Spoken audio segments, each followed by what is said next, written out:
The gods protect Kal'atha. The gods prevent calamity. Religion is law. Magic is the bane of stability. These are the tenants which ruled the lands of Kal'atha for centuries.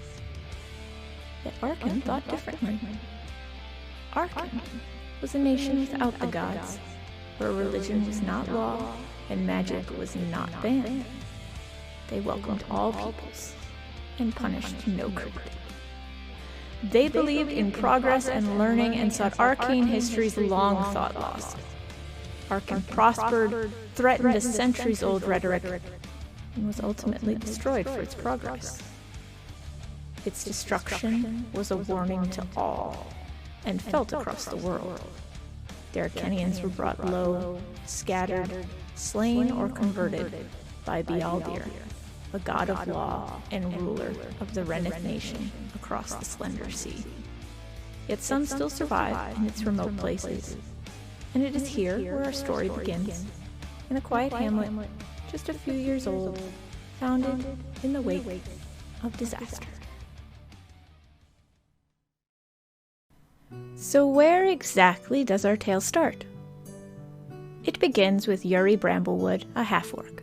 He, along with his two siblings, were adopted by halflings and living on a homestead tucked away in a small mountain valley when Arken was destroyed.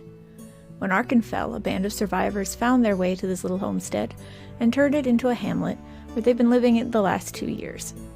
When the refugees arrived, Yuri met Roland, a shadow-marked elf. Roland was both witness and survivor to the annihilation of Arken by the Holy Renyth Nation run by the god Bialdir. Shortly after Roland's arrival, Ardath, a half-elf, joined Yuri and Roland. Yuri and Ardath hit a common chord on account of their lineage, finding common ground in the fact that they are both half-breeds without a solid home to go to on either side. It was only maybe a week later when Eldrin, a wood elf, and Sharna, a mountain dwarf, made their way to the little hamlet known as Little Hearth. They came after an organization they had both been a part of in a neighboring region collapsed alongside the fall of Arken. It wasn't long before these five set themselves apart from the rest to solve the first set of problems to come up within the hamlet of Little Hearth. A village resident by the name of Stockvad Stardrifter, a friendly and charming young man, was discovered to be a part of some cultish behavior. It would come to be known that a dark cult had lived quietly not far from the hamlet, but the increase in people from the original homestead is what drew their attention. The party would come to realize that Stockvad was actually at the head of this local cult, who'd inserted himself and followed the refugees from Arken. However, at the time of the suspicious discoveries, our adventurers were still relatively new to the hero idea, so shenanigans ensued. Our adventurers were framed for some things, guilty of others, though perhaps for the right reasons, one could argue. And they were kidnapped and nearly sacrificed by the cultists, not once, but twice. Our adventurers meddled and fought against these cultists for almost 3 months. Over that time, they were betrayed by Stockvad, whom they considered a friend. They'd had the whole hamlet turned against them. They had proved their innocence, which they eventually did. They harassed and interfered with anything the cult tried to accomplish. They pilfered trinkets, including a man's socks, some kind of treasure map, some gold, and some magical scrolls from the cultists. Their interference drew the attention of higher powers within the cult's order. They'd proven an inconvenience, and as they gained confidence in their abilities, they soon became a threat. Unfortunately, they were thwarted. They were about to bring Stockvad to justice when a powerful unknown spellcaster arrived, wielding unbridled and terrifying magic. They witnessed a gate in space and time open, and a robed and shrouded man stepped forth wielding an arcane blade of disaster. The party could only watch as Stockvad and his remaining handful of cultists fled through this gate, followed by the strange spellcaster. They, however, could not linger, for the stranger began to bring down the very runes about them with the blade, a cosmic rift in space manifested as a weapon. Our 5 heroes had to flee for their lives. Several of them were grievously wounded in the process. When the dust settled, the cult was gone. The runes they'd squatted in reduced to rubble. The group returned to Little Hearth to heal, and were rewarded and thanked by the villagers. Our band of adventurers became, in essence, the hamlet's sword and shield in the last few months, and the common folk were more than grateful after everything. To make up for their initial suspicions, they built the group their own house, and the party made a new friend in the builder Poff Evernon, who also gifted them 5 of his best mountain ponies and mules. Poff had worked closely with the party on the construction of their home, even allowing them to stay in his own small home, which he shared with his wife and young son. He was a dedicated, honest, and hardworking man, but he did love a good joke, game of cards, or a drinking game or two before bed. Our bands of would-be heroes would always have a place in Little Hearth. For the next 3 months, everything was peaceful and quiet. Fall is now almost over, and the hamlet is finishing up the last of the harvest before the unpleasantly long Kal'athian winters. The village is even preparing to celebrate the last day of colors, a harvest holiday that acknowledges the last falling leaves of the trees before winter and the mark of the end of the harvest. It's a halfling holiday, but the whole hamlet has adopted it wholeheartedly. Shauna, Yuri, Ardath, Eldrin, and Roland have their new modest house. It still has a few details left to be finished, but it's now suitable for living in and also has a makeshift stable run-in and pen for their animals. Now, a couple of weeks ago, Poff left with a handful of other community members to a place known as Rocktop, about 6 hours away from Little Hearth through the woods, following an obscure game trail. For a long time it wasn't safe to do so, but with the cult gone, they need to gather some of the iron ore that can be found on the surface along the rocky crag. The men take their dogs with them as a deterrent and some protection from wolves, cougars, and bears that might be in the region. This included Poff, who always takes his mastiff Skeeter. As we arrive on the present day, Poff and the others were expected back 2 days ago, but it isn't unusual for the group to spend a few extra days to get the most out of the journey they can, and the party along with the rest of the hamlet went about their night as usual. But as everyone wakes up on this crisp fall morning of the present day, something isn't right. As they are finishing their breakfast, a knock on the door reveals Poff's wife, Cavi. She's got Skeeter with her, and the dog is visibly wounded and Cavi is distraught. This certainly can't be good.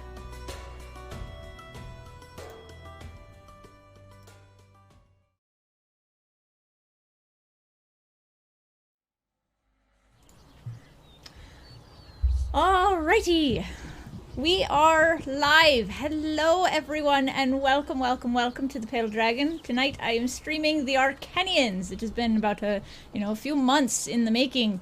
Collected 3 new faces, so happy to introduce the W show. Wade, Smarwood, Shannon, and Wes.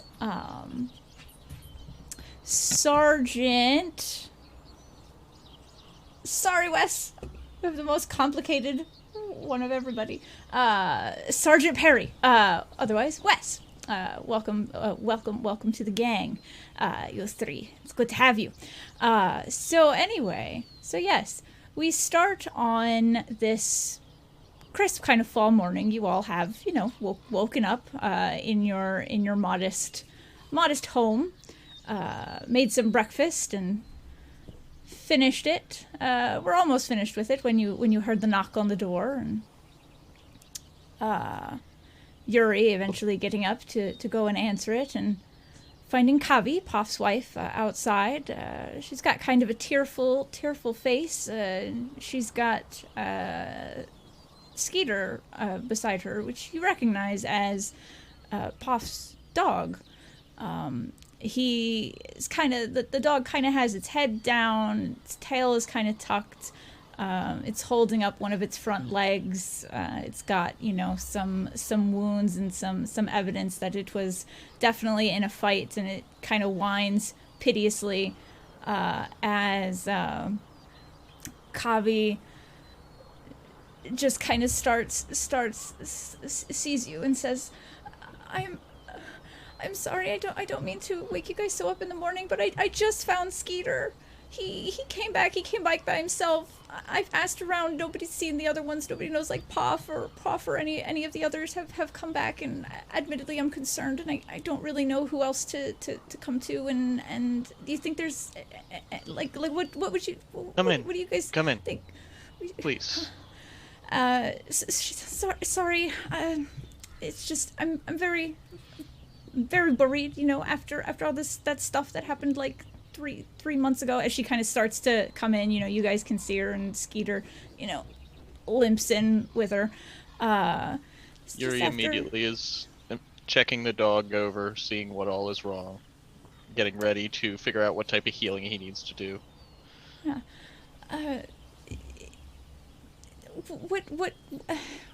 What do you think this means? Like, what should we do?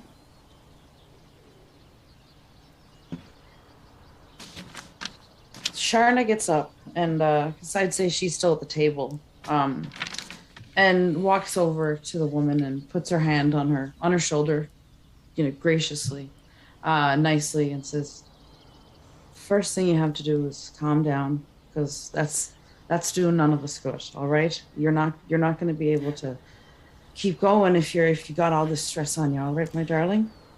I know, it's just easier said than done. Okay, I can do that. All right, so tell us what was happening this morning before you found your dog. I mean, just the usual stuff. I fed Peter. That, and you guys know that's Puff's son. That's their son. Mm-hmm. And went out and was starting to feed some of the animals, and that's when I saw Skeeter come out of the woods by himself. No sign of the rest of Puff or the rest of the guys. No, I mentioned it to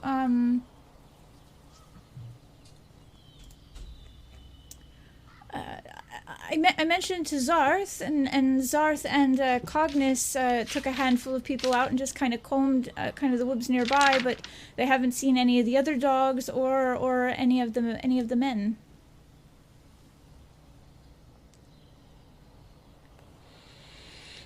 Well, there's got to be something special about Mr. Skeever here, and I pat his head, give it a bit of a rough and in a very nice way. How bad is he looking? Yeah, Yuri, I was actually going to ask you, go ahead and give me a medicine check as you're kind of looking over the dog. Mm-hmm. First roll of the campaign. Let's see how you do. Huh. So as you're kind of looking over it, you can find the dog has some slashes, like clean cuts, that might be done by like a blade, as well as some punctures. You actually find kind of embedded in like one of his back hips an arrowhead that's kind of been broken off, and it's embedded. The arrowhead is still embedded in the hip. But the damage definitely seems indicative of slashing and piercing damage. Okay. I will burn a Cure Wounds to restore him back to his previous state. Because I assume he does not have that many hit points. Nope, he's kind of whining piteously. So I will heal him for 9 hit points of... All right. So you kind of, there's a bit of a change in the air. You guys can kind of hear Yuri, utter his arcane craft, and this kind of green shimmer begins to weave around the dog's various wounds, kind of stitching and patching them back together. The arrowhead in its hip kind of gets pushed out and clanks down onto the wooden floor as that heals up as well. And almost as soon as the healing magic kind of fades, the dog kind of perks its ears up and kind of wags its tail and kind of gives an excitable lick. Starts to lick you, Yuri. There we go. Alright, so maybe he can help us find out what happened here. Now that he's feeling a little better. And he'll stand up and look around at the group. Why don't you let me see to dog, make sure our wounds are tended while you talk to Puff's wife. Maybe I can see if there was anything else going on with the beast. Yes, you settle down with Skeever now. See what you can do with him. And we'll keep talking to Cavi. I'll click my tongue and come here, Skier, and I'll start trying to lead him out the back. All right. He's a friendly dog, and he's familiar with you guys, of course. He's regularly over with Poff as well, so he follows right behind you. Throw him a piece of bacon and head out the back door. He doesn't say no to that. Certainly not. Once we get in the back, I'm going to move him into the wood line and get a little bit into the wood before I'm going to sit down with him and just, play with him a little bit, pet on him as I'm slowly casting Speak with Animal. Alrighty. Meanwhile, while he's doing that, Ardath, Rollin, anything you guys would like to do as this scene kind of begins to unfold?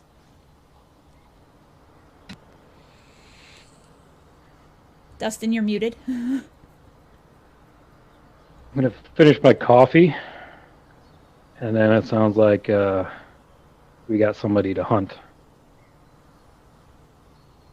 I think I'm just going to sit and wait, see what happens. I don't know if there's anything I can do about this whole situation right now.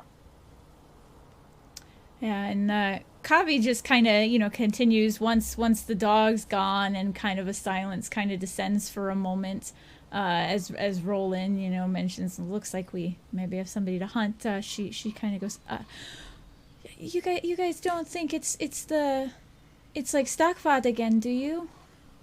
I mean, I wouldn't put it past him.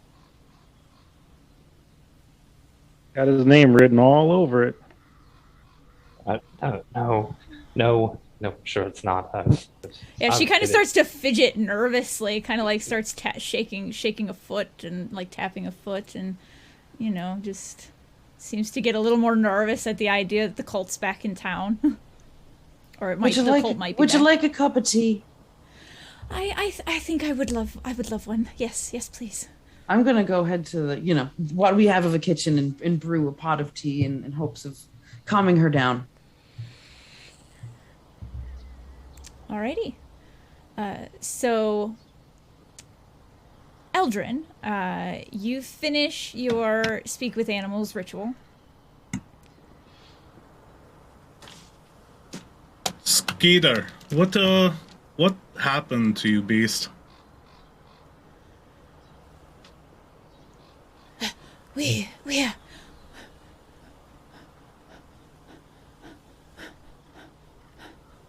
the rocks.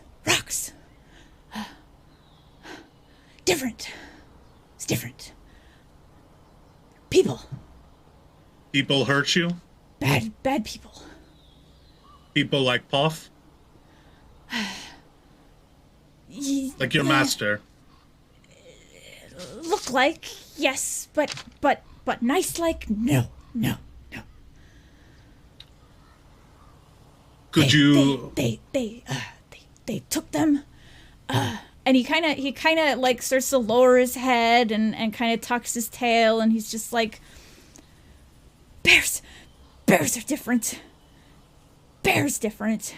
Wolves different. Got hurt and I ran. You get hurt, you come back home, yes? Yes, I left him though. I'd like to go back, but I'm. And he kind of again like whines, kind of piteously, and you kind of get this emotion, just like the dog is scared, like saw something that definitely scared him. Eldrin reaches out and sort of cuffs the dog a little bit and shakes him as he's petting on him a little rough. You can find Puff, yes? You find Master. He shakes his head. You will lead us back to him. We will find him. And we will keep you as safe as you can keep yourself. Okay. Yes? And he kind of his tail kind of perks up again at the idea of like finding Puff again, and with the added security of you guys, he starts to look a little more emboldened. and willing. Did you all make it to rocks where Hoff and others use sticks to hit the rocks? Yes, that was where bad men were. All right, so they made it to the place that they were going. Were there any bad smells at the place? People smells. People smells. All right. Do you remember the smell of those who attacked you? I could smell them again. Yes. Good. We will hunt them. We will teach them what happens to easy prey. Kind of gives a ruff and wags his tail high, head high, like feeding off your confidence and your energy. He seems eager to go.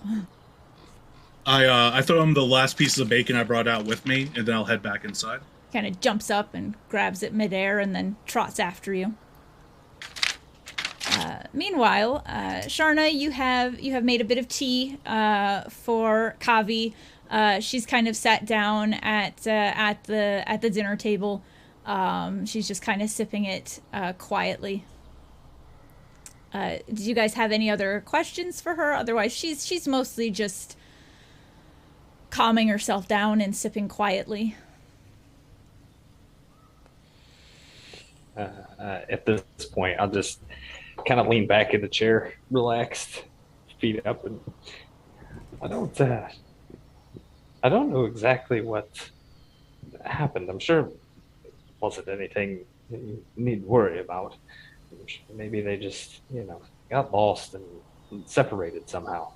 Things happen on adventures all the time. Nothing to be overly concerned with, I'm sure. You think so? She looks a little incredulous. Puff's a strong individual. He wasn't alone, so... I don't know, it just seems strange that Skeeter would come back without him if he was okay. Strange. Maybe. But anything to worry about?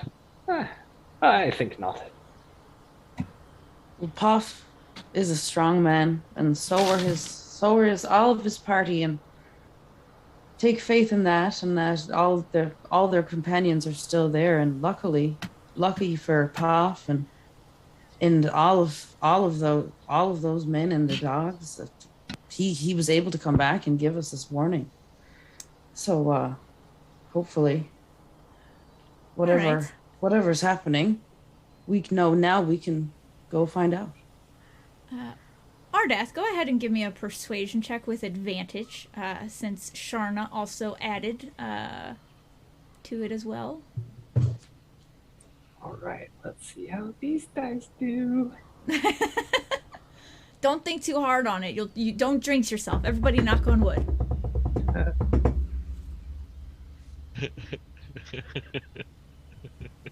Well, you get another. You have advantage. Oh, yeah. Advantage, right? Oh, baby. See, that's way better. Wow. Okay. That's better. Difference. So Sharna and Ardath, as you guys kind of, try and calm her down and make it, Pop's okay. They're strong, good. Sure, there's nothing to worry about. Like, they're fine. She says, she's just like, oh well. Takes kind of a deep breath. If you really think so, then I expect you guys would know better. You are the ones, after all, who dealt with the dangers of the cult, and Puff's been working with you guys for a while, so that does make me feel better. Thank you. And thank you, Sticks Mix Plays, for a lucky coin for Ardath. Woo! Right on, brother. The first perk of the evening.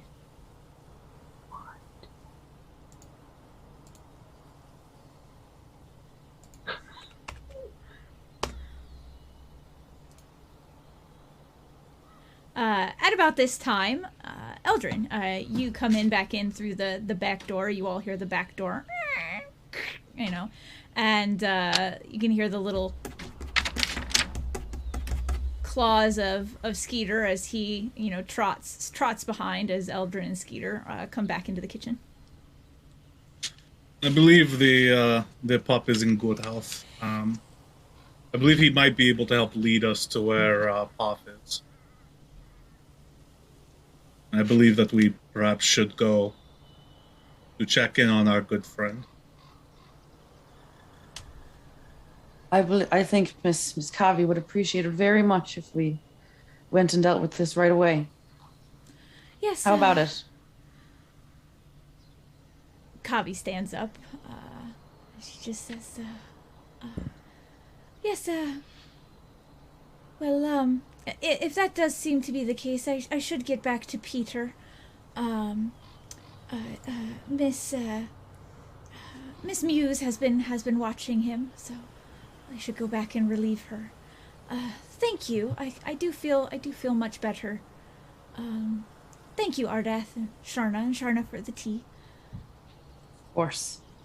And she will make her way out the front door and back to her house.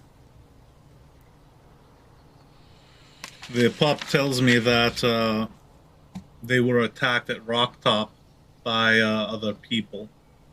Oh. He has the scent of them, though. I guess Skeeter gives a hearty hoof. Guess I missed that one.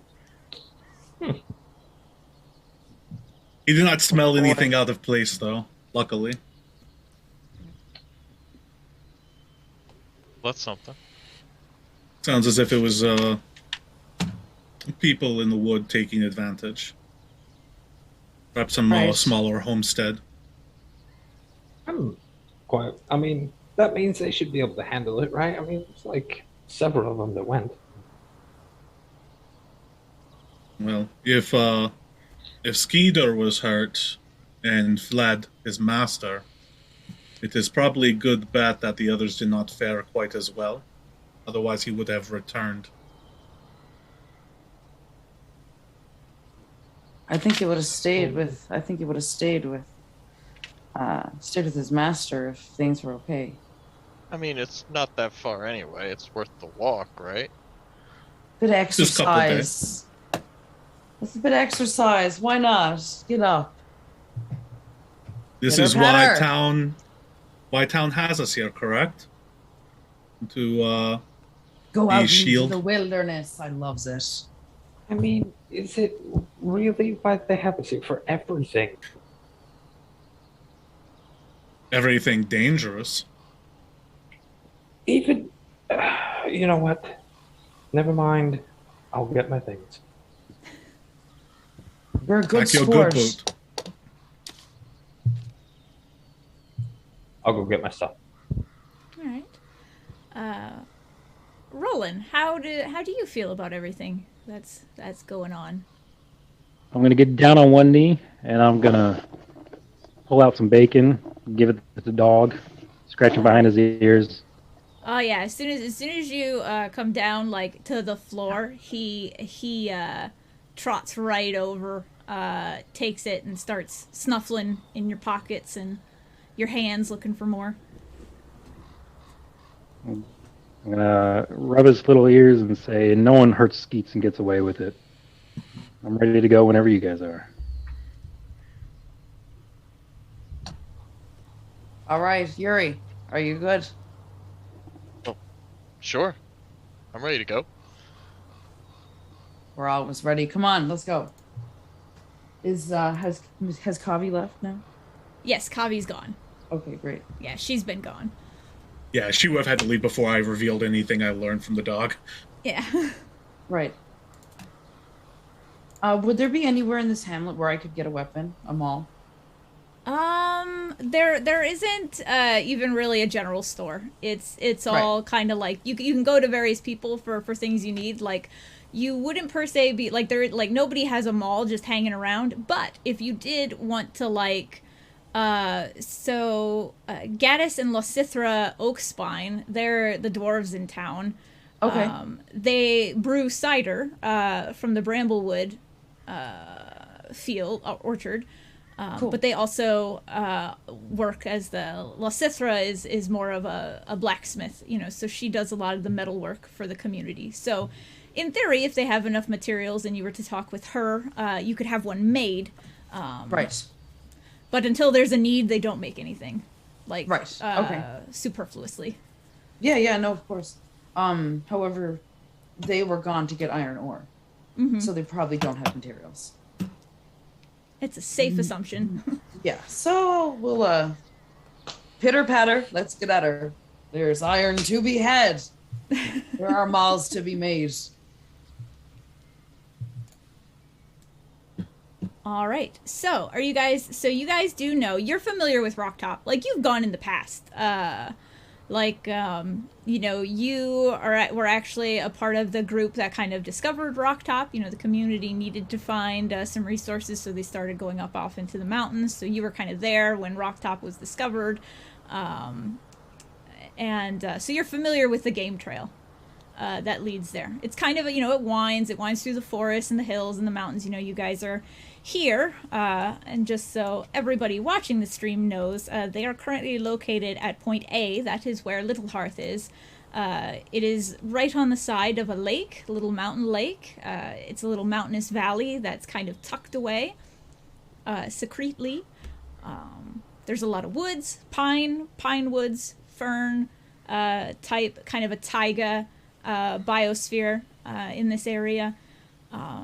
So it's not an easy path to follow, but you guys are familiar with it, so it shouldn't be any trouble for you guys to follow the winding, obscured trail through the woods to get to Rocktop. You do know it's about 6 hours away. So do you guys want to walk there, or would you like to take your mounts, your mules and your ponies? I'm Wes, you're certainly muted. not walking. I just like the idea of having a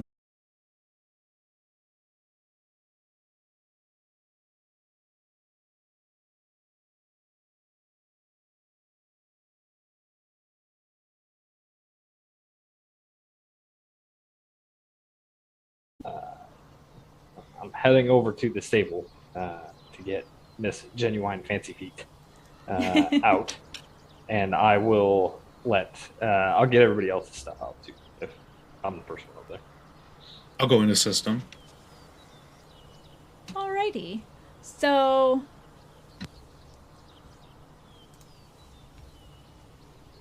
let me see here. Alright. So, you guys, Ardath has a little Silver Bay mountain pony, as does Yuri, kind of a liver chestnut chocolate, and then Roland has kind of a gray Tobiano pony as well, and then Eldrin and Sharna, you two have the mules. So these mounts are the mountain ponies, are a special kind of breed of this area. So they are a little more sturdy and sure-footed. So all of your mounts have a sure-footed feature, which means they are not inhibited by difficult terrain. Good beast of burden. Yes. They are not large in stature, but they are useful in the mountains. Alrighty. I like that. All right, so you guys head over into the stable and, prepare you have basic saddlery, no saddle bags or anything like that. You just have rudimentary leather saddles and wool pads, kind of made by the community for you guys. So you tack up your animals. You have your gear, and you set off.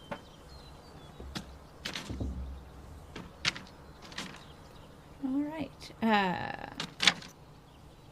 Heading out onto the game trail, single file. So what is the marching order? How would you guys orientate yourselves? Who would be in front? Well, Eldrin would probably take the lead. Yeah, Oh. or Sharna. I think we're both pretty familiar with the area, so Yeah. whoever. One of us would be at the front, one of us would be at the back, I guess. I'll stay at the back. You might want to take the back. You are a bit more ranged focused than I am. I got us in the back. Have no fear. All right. So it's going Eldrin and his mule in the front, Sharna and her mule in the back. What about you, the rest of you three? I'll be second. All right. So then we have Roland.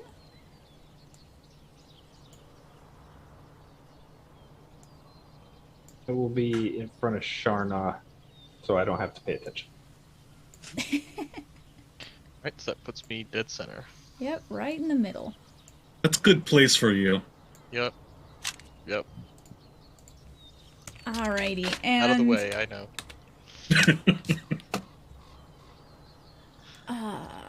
Skeeter just kind of, jumps in and out of the bushes, kind of weaving between all of you at various, points of the way. He's just kind of following along.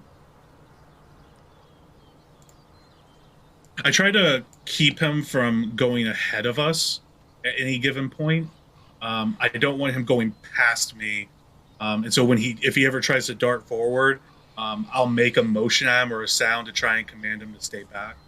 Yeah, I mean, he's a sociable dog. He's been trained. He knows, the basic commands, and you've seen Poff work with him. So, yeah, there's maybe a couple times he never tries to, run off and ahead. But a couple times where he goes to jaunt a little forward, gets a little anticipated.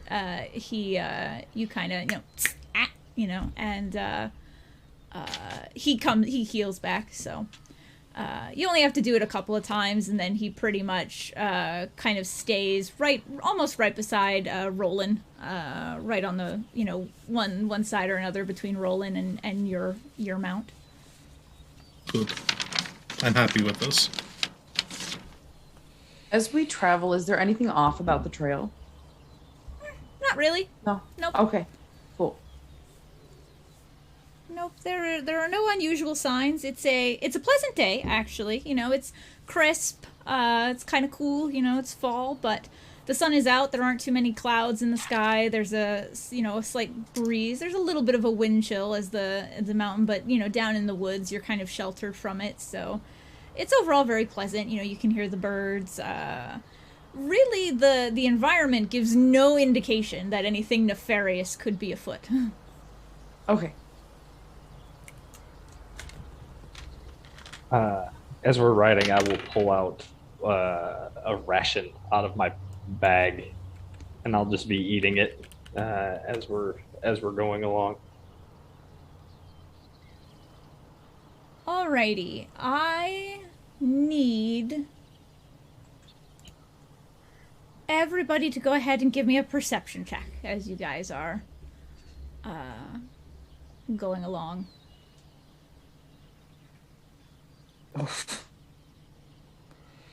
I'm glad the guy up front got a good roll.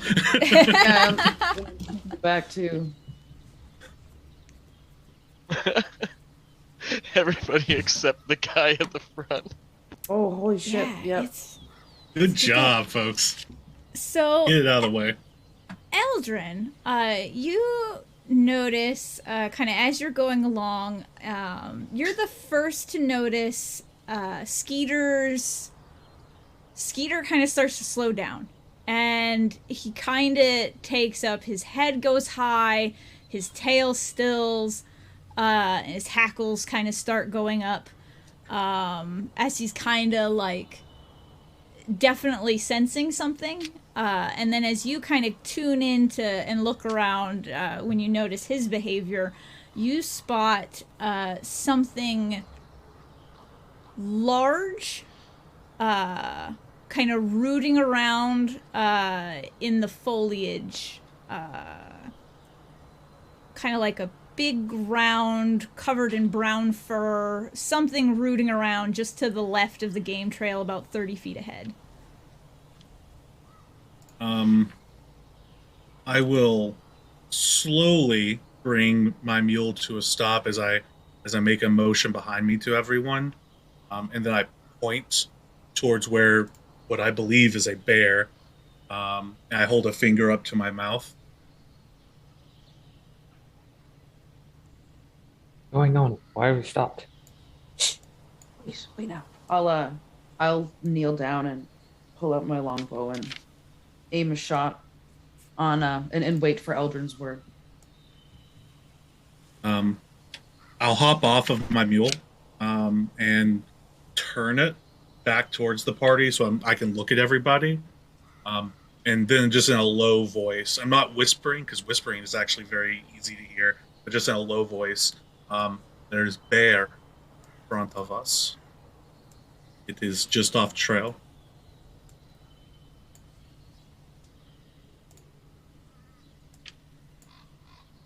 As I hear that, I'll try to make, direction my aim closer to his instruction. Get off. Yes, get off of mount. Get off of mountain. We will go around. You will need to lead so animals do not get scared.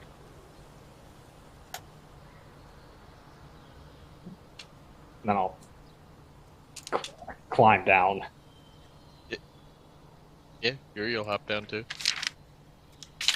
And I Alrighty. will start trying to lead them in an off the path route, trying to stick to places that don't look like it's covered in branches and things. See if we can't sneak past the bear.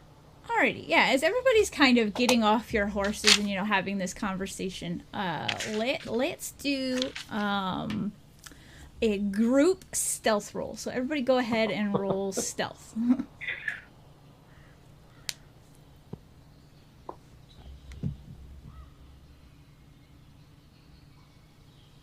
I don't have. All right.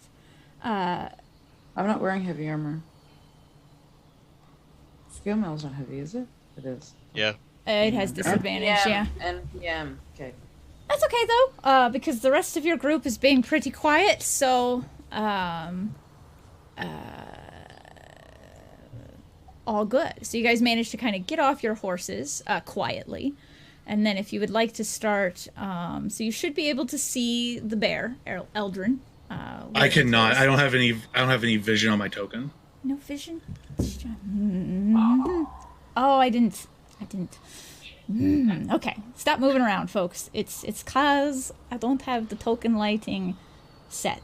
That's okay though, because I can fix that real quick. Dun dun dun dun dun dun dun dun. Bear with me. Dun dun dun dun dun dun dun dun dun dun dun dun dun dun dun dun dun dun dun. Dun, dun, dun, dun, dun, dun, dun, dun. So we are going to delete these tokens. Stop moving around, Yuri! Like, what part of stop moving around do you not understand, James? Yuri's about to get God smited. Rocks fall. And Yuri is dust. Alright, I can see now. Alright, so you're right there. Roland's behind you. Oh, Jesus, none of these tokens are the right size. Eh. Eh. Eh. Eh. Alright. I'll keep one hand on Skeeter, on his scruff, just to make sure he follows me and does not get away from me. Oh yeah, I mean, he's keyed in. He's basically kind of waiting for, he's familiar with bears. Bears are not new to him. But kind of following yours, the bear hasn't noticed him. The bear doesn't seem to have noticed y'all, so he is not doing anything, but he is definitely on alert. He's keeping his head low. His tail is up. He's being very still. He's very stiff. He's definitely watching. He's ready to do something if something occurs, but he is staying right beside you. Okay. I'll just start moving around the bear. All right, so moving through the foliage, if everybody's going to be leading their horses and the like, We'll need another stealth check for everybody. Oh! Ooh, Oh! Double 20s. Nice. Wow. not even sure I need to roll. Pretty good. All Even right. at disadvantage, that was a good roll. That's Yeah, So- right? You guys have been in and out of these woods so many times with those dang cultists that this is nothing new for really any of y'all. Even though like some of you are new in general to the woods, such as you Roland, you were a pirate before, so the woods are new to you. But the last 6 months has been kind of this game of cat and mouse through these woods, so you guys managed to start kind of squeaking, past the bear. Let me just make sure he doesn't roll some kind of natural 20 for his perception. Yeah, are there supposed to be this many bugs out here? Pretty much. They're always here. So, Eldrin, at one point, as you guys are moving, I'd say, you guys get to, like, about...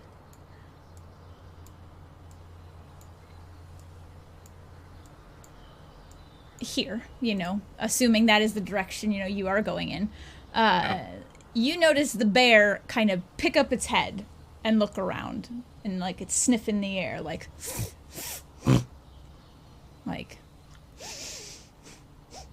Doesn't seem to have pinned, figured out, but it seems to sense something around. I will reach down. Is there like a small stone or anything on the ground I could scoop up? Let's see, there's like a 50% chance there's something right there. Yes. Perfect. I'll pick it up and I will hurl it past the bear and try to catch one of the tree trunks on the opposite side of the path from the bear.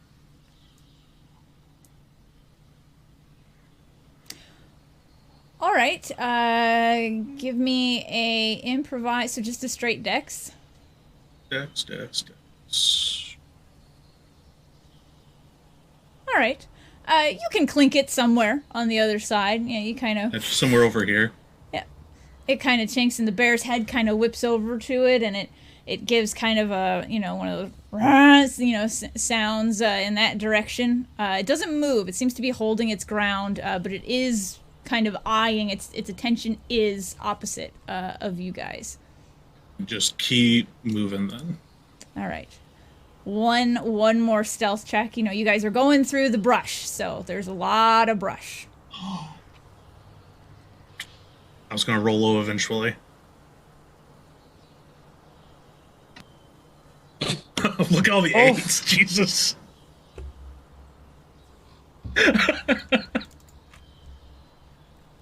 Were you trying to hit it because you missed? Allow me. Mount and ride.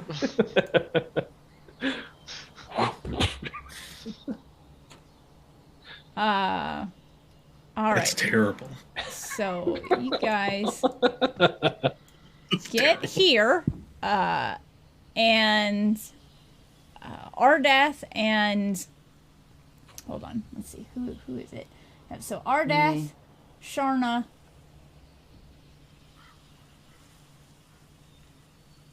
you guys are the first to notice the bear kind of make eye contact with you two. What would you like to do? The bear has definitely seen you two.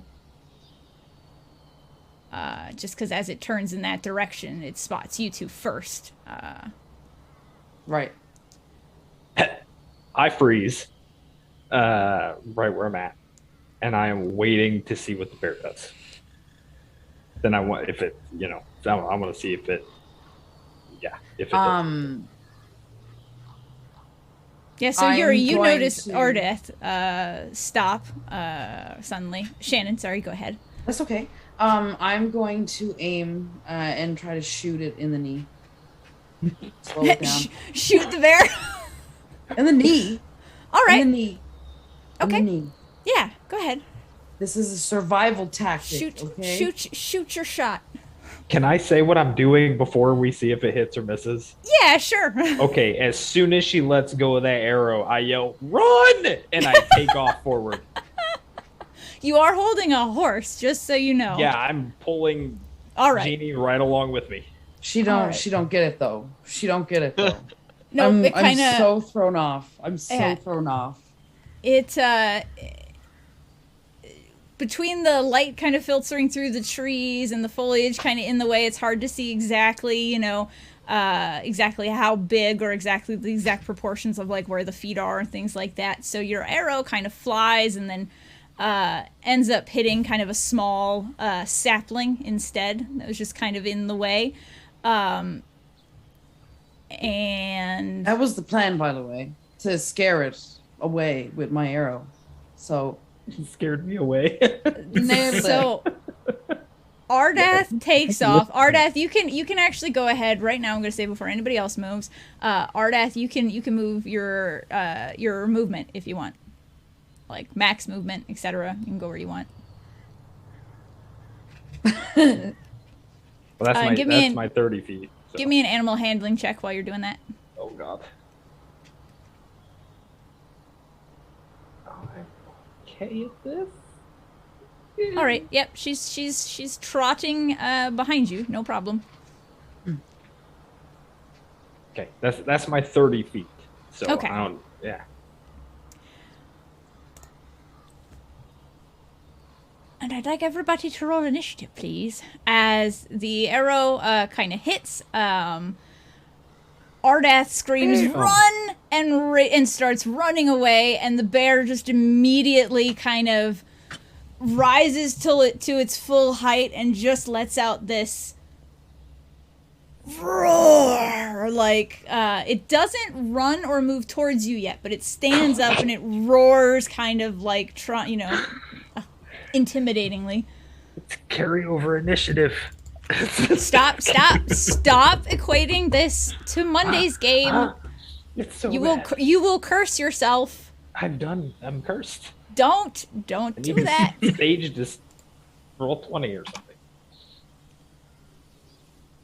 All right. Oh, and just so everybody knows, to roll initiative, select your token first, then and then roll your initiative. Yep. rip. Okay. If you mess up, you can usually click on your initiative and change it. Yeah. To what So- it is. So Sharna's gonna be a 14, Oh, cool. Thanks. and then we just need Rollin. Oh, very nice, Rollin. Roland is ready to run. All right, so at the stop of this order, what this bear has just done is Sharna shot in its direction. Ardath screamed, "Run!" and kind of raced off to the side. Pony just clopping behind him, just crashing through the underbrush and the twigs. And then this bear stands up to its full height and just unleashes this very threatening, gives you kind of a threatening roar. Stands up and screams its displeasure. What would you like to do? I'm going to try and take out my short bow, and I am going to aim for the head, which is what she should have aimed for the first time. Eldrin's just like up here, just like face palming, I imagine. I'm not used to seeing bears. This thing is big and scary, and it just yelled at me. It is yelling. I'm going to shoot it. Shoot your shot.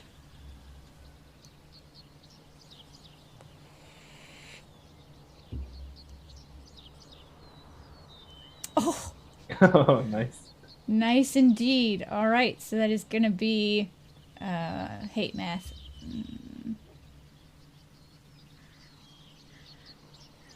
13. 13? Yeah, 13. Thank you.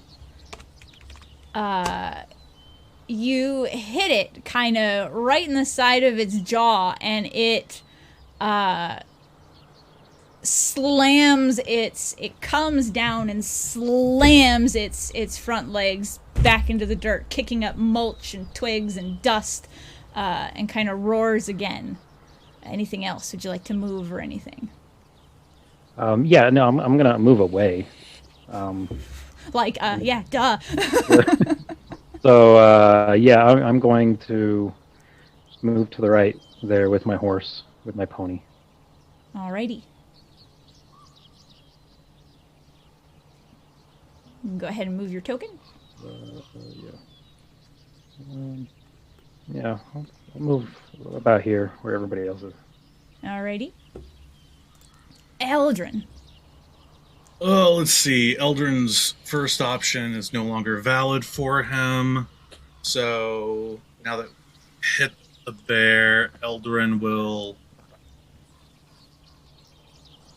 move up here, pull out his longbow, and he'll take a shot at the bear.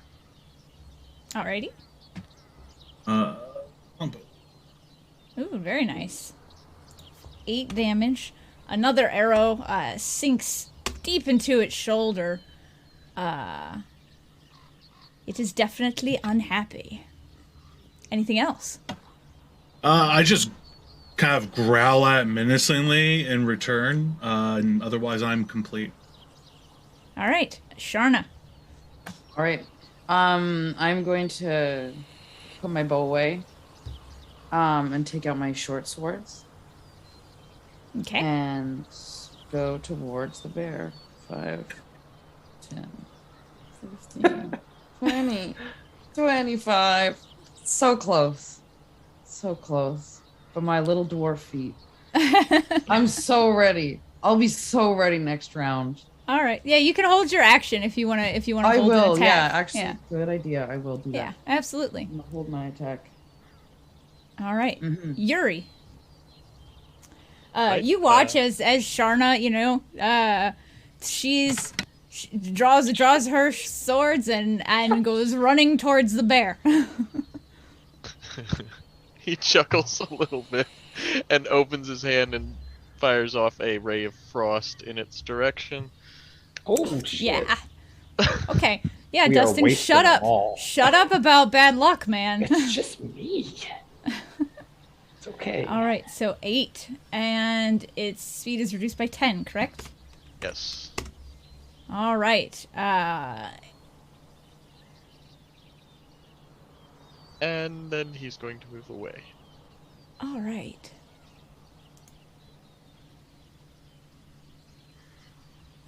The bear,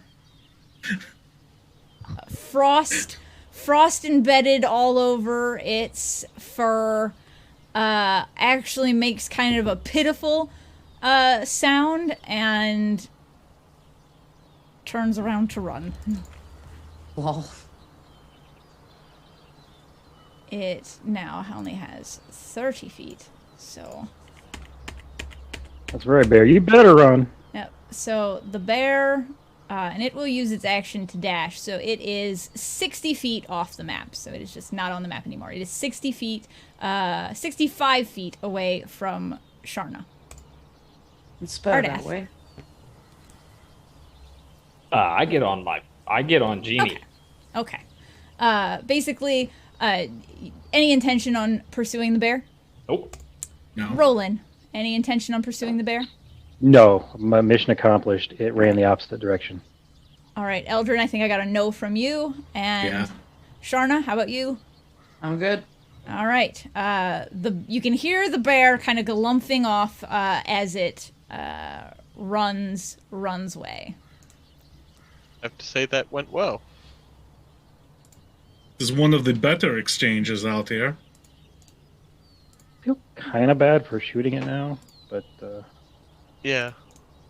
So he'll I'll get better. forget. Bears are hardy folk. Next time I might suggest, if it is not impressing itself down upon you, if I can get the chance, I might be able to ensorcel some of the creatures here. Some of the budding magics I have. Yes, of course. If I'm not going to kill the beast, I'd rather not inflict pain upon it. I was never planning to kill the bear.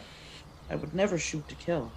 I mean, Precious it animal. did look like you were intending to kill it when you charged. Never mind. Can we go? we can go. Hop on Clyde and let's get out of here.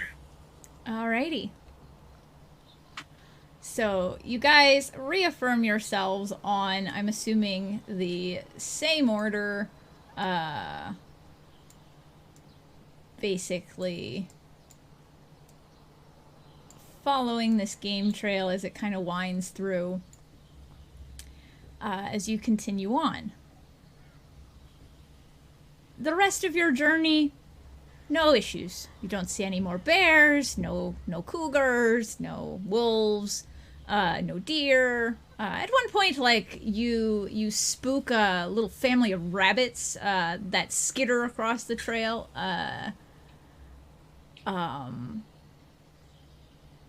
Eldrin, give me an animal handling for your mule real quick, just for that.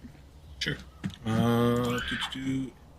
As your mule kind of starts a bit at the sudden movement from out of the grass as these little bunnies skitter across the path,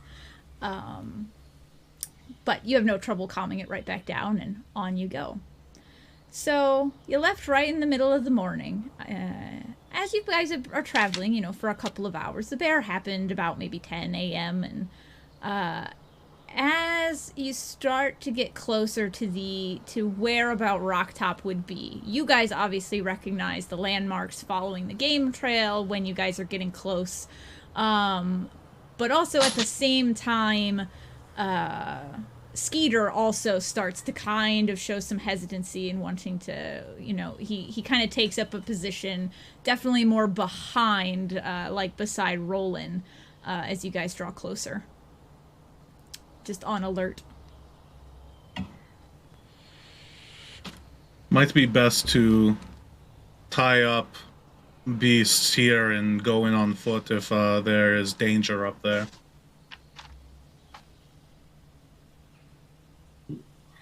Good for me. You want to leave them out here with bears, and I can stay and keep a lookout. You want to fight bear by yourself? On second thought, coming as a group might be a good idea as well. I'm sure they'll be fine. Bears typically have what you say long range. They are very territorial. That is probably only bear in the medium. Sure. Yes. That makes sense. Okay, I'm in. Except that one right there. Point right over his shoulder. Very funny. Very funny. Tie Clyde up. Yeah. Tie him up. All right, so you guys tie the horses up to a tree, not a problem, and proceed on foot. Roland, Yuri, do you guys have any objections to this plan? Nope. No, I'm fine with that. All right, so as you guys approach, how would you like to approach Rocktop? So as you remember it, it was, kind of a forested region. It clears up into kind of a small meadow, and then there's kind of this, average size kind of rocky crag. You call it a mini mountain, I suppose. That kind of sticks up, where the trees aren't growing and everything, but the tree line typically comes kind of right up to where the rocky and kind of mossy grass crag and plateau kind of start. So how would you guys like to approach Rocktop? Carefully. I will break off a little bit and see if there is anything off to the sides. Try to conceal myself as I move closer. Do we know what we're looking for? People. People. We expect there to be people here. People are what attacked Skeeter. They were not attacked by bear and wolf. They were attacked by other people.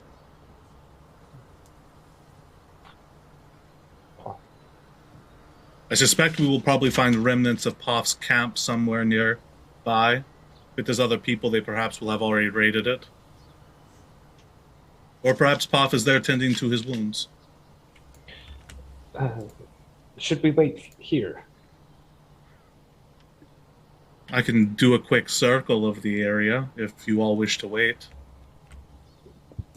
Roland, perhaps you would like to come with me?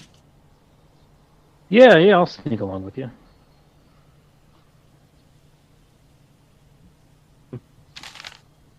I'll wait here. We are not back in an hour. Go ahead and move on. Go back? If we're not back in an hour. Oh, come. Yes. Sorry. Yeah, if we're not back in an hour, just wait longer. I'll stay here, and if we haven't heard from you in an hour, I'll come. I'll follow your trail. But I will leave marks for you. And I'm going to head off into the wood to sort of hit the tree line and then circle around Rock Top to get an idea of what's going on around it. Alrighty. Let me just finish a bit of a little map thingy here that I am drawing in real quick for everybody's viewing pleasure. So, Yuri, Sharna, they're going to go scout. What do you suppose we should do? What is in the immediate area? Trees. Okay, just trees. Yep, lots of trees. You know, it's kind of rocky grass. You know, kind of, and then there's lots of pine trees. So. Right. Lots of pine trees, kind of ferns and spiky bushes, you know, like thistle and things of that nature, kind of off the beaten path, and then just kind of rolling hills. You know, there's some valleys and such, but. So, Skeever went with the scouting party. No, I would have left him behind. Okay. So yeah, no, I didn't want to bring him. Skeeter is still with you guys, Sharna, Yuri, and Ardath. Okay. So I guess I'll just try to remain alert while things. I don't think we should do much. I think perhaps Ardath, you should protect the dog. You stay with the dog. That might be. That's good for you, right? Sure. There you go. Yes. Me. Love that. And I guess I'm gonna keep watch, kind of circle just a group.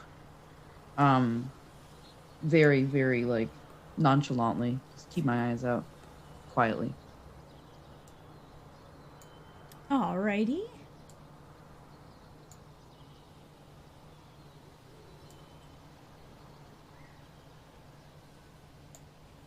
All right.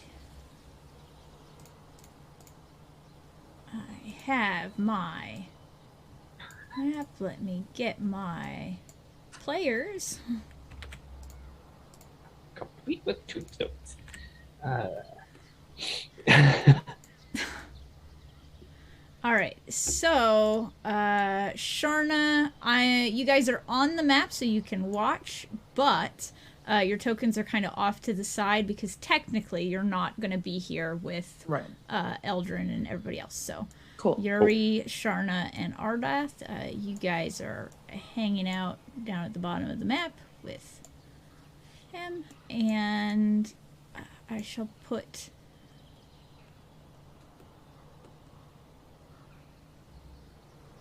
And then Eldrin and Roland, you guys are going to be on the bottom left side of the map. You'll see kind of there's a game, like you're still kind of on the, are you going on the game trail, or are you going to branch off and try and... Branch off. What direction do you want to approach Rock Top from? So you guys are coming from kind of the southwest. You know, that's where the game trail kind of comes in. Do you want to circle around and come in from the north, the west, more southerly, southeast, easterly, what orientation would you like to? If you know that you're coming in from the southwest, what direction do you want to come into Rocktop? If you're coming in, if the game trail comes in from here. Basically, My thoughts were rolling. let me show you the map. Okay. So that's Okay. what you can see. So the game trail is kind of where your guys' tokens are, but if you want to decide, you want to choose, you want to try to approach from a different direction, you may do so. You are probably more familiar with this environment than I am, so I'll follow you, bud. My thought is to break off of trail here and move into from the direct south, and then just circle the tree line around the rock top. Okay, let me move our bystanders out of the way. And So we'll kind of move like this. Off yeah, the and I green mean, trail. I would say like before you guys get too close, you'd already be coming like from the south. So put your token wherever you want to, like on the edge here, wherever you want to be coming in from. This is good. All right. So if you guys would like to sneak up to the wood line to see into it, go ahead and give me a stealth for each of you. Very nice.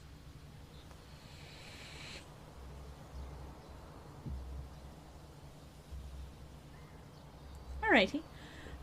So you guys are together. I'm gonna say that you guys, since you guys are together, you're aware of each other. You're like stealthing together. So you may. I'm also leaving little marks, so I'm breaking some branches every now and then, just to make Okay. it clear for Sharna, who I know is a good hunter, can easily follow our trail. Okay, not a problem.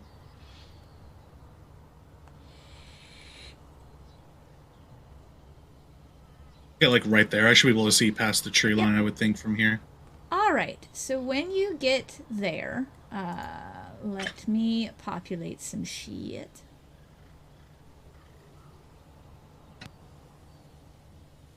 The token image does not represent what they look like, just to be clear. Oh shit, it's an illithid.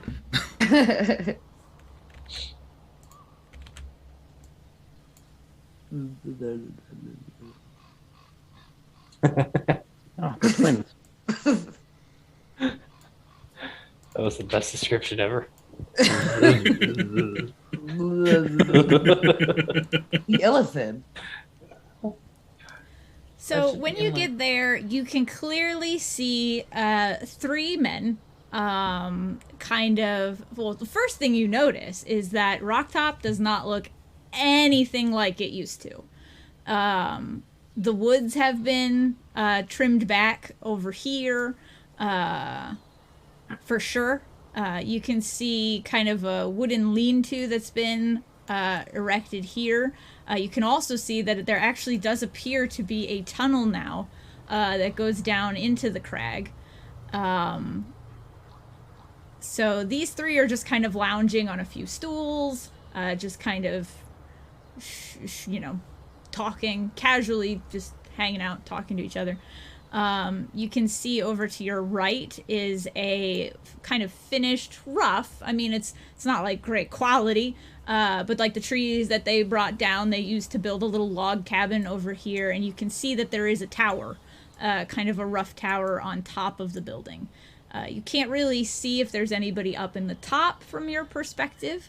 You can also see kind of the tippy top of another tower over here that kind of peeks out over the top of the crag, where you can see what looks like another kind of lookout, just kind of walking around and surveying up on the tippy top.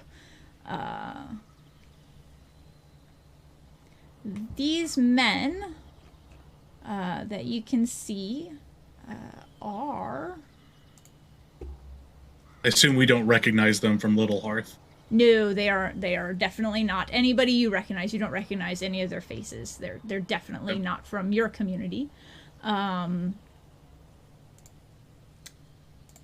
need to find my notes.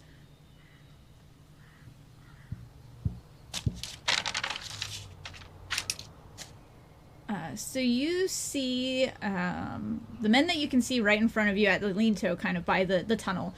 They are armed and are wearing kind of a hodgepodge of leather scraps that might constitute for leather armor. And they appear, like I said, very casual. Seem to be kind of having a casual alertness on the area, like the one that you can see over in the tower. And you also spot a young woman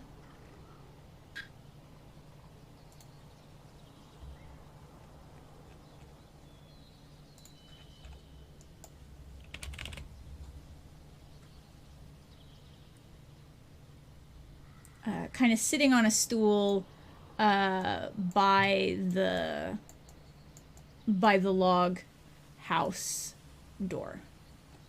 Okay. Does she appear to be a young woman, or just like a younger No, woman? just like a young woman. She is wearing basic common clothes. Breeches, a shirt. She has a belt on. She kind of has what looks like a kind of a large book in her lap, and she's kind of leafing through some papers. It's very messy, like messy papers that she seems to be leafing through. But you can see her just kind of sitting on a stool, leaning against the building, kind of just, looking through occasionally. She seems to write something down with a little charcoal pen and keeps working. So that is what your initial presence can see. Go ahead and give me a perception check. You can as well, Roland, because you can see all that as well from your perspective. Rolling safe in my ass. All right. So Roland, as you're, kind of squatting behind Eldrin, you also see kind of through the trees that there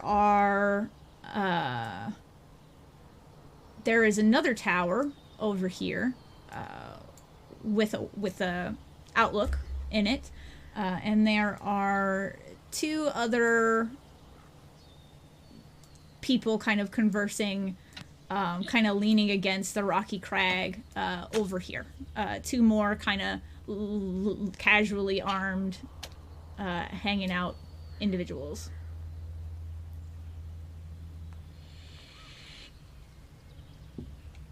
Can we tell what this is right here? Looks like a shed of some kind. Yeah, I'm gonna give Eldrin a little elbow and motion over to those guys on the far side so he sees them. Yeah, so yeah, you can kind of catch them through the trees, catch sight of them through the trees. Eldrin will make a motion to back away from the tree line. So he starts slowly pulling back away.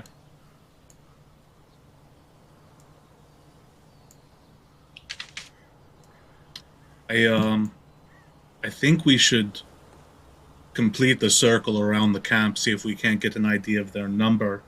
But once we get over to this cabin they've created, I'm curious if we might be able to see through a slot in the back if they are holding Poffin them as prisoner or anything that might be the only building they could use for.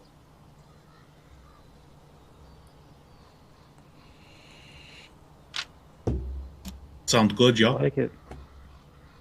Excellent. All right. Yeah. Keep moving around.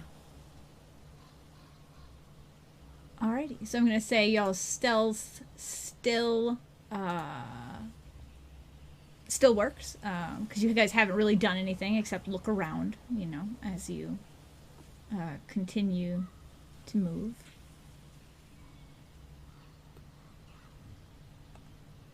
As we get right here and we're looking at the back of this building, do we see any... I mean, obviously it's a rough log cabin. Do we see breaks in the wood where you could potentially see inside?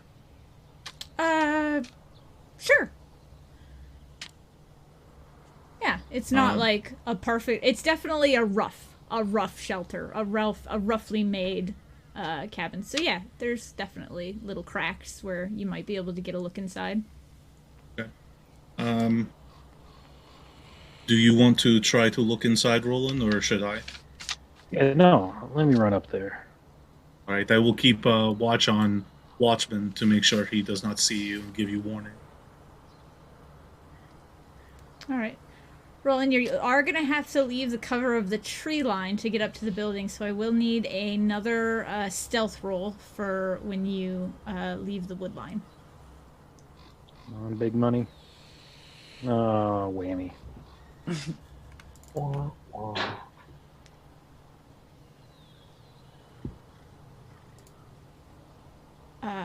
As you kind of come up to the back of the building, you hear the blow of a whistle.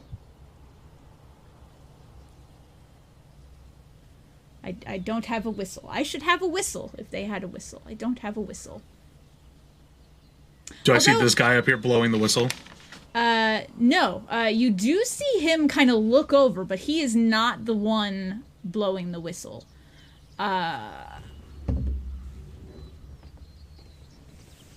Go ahead. Let's take a really quick 10-minute break here. And we will be right back.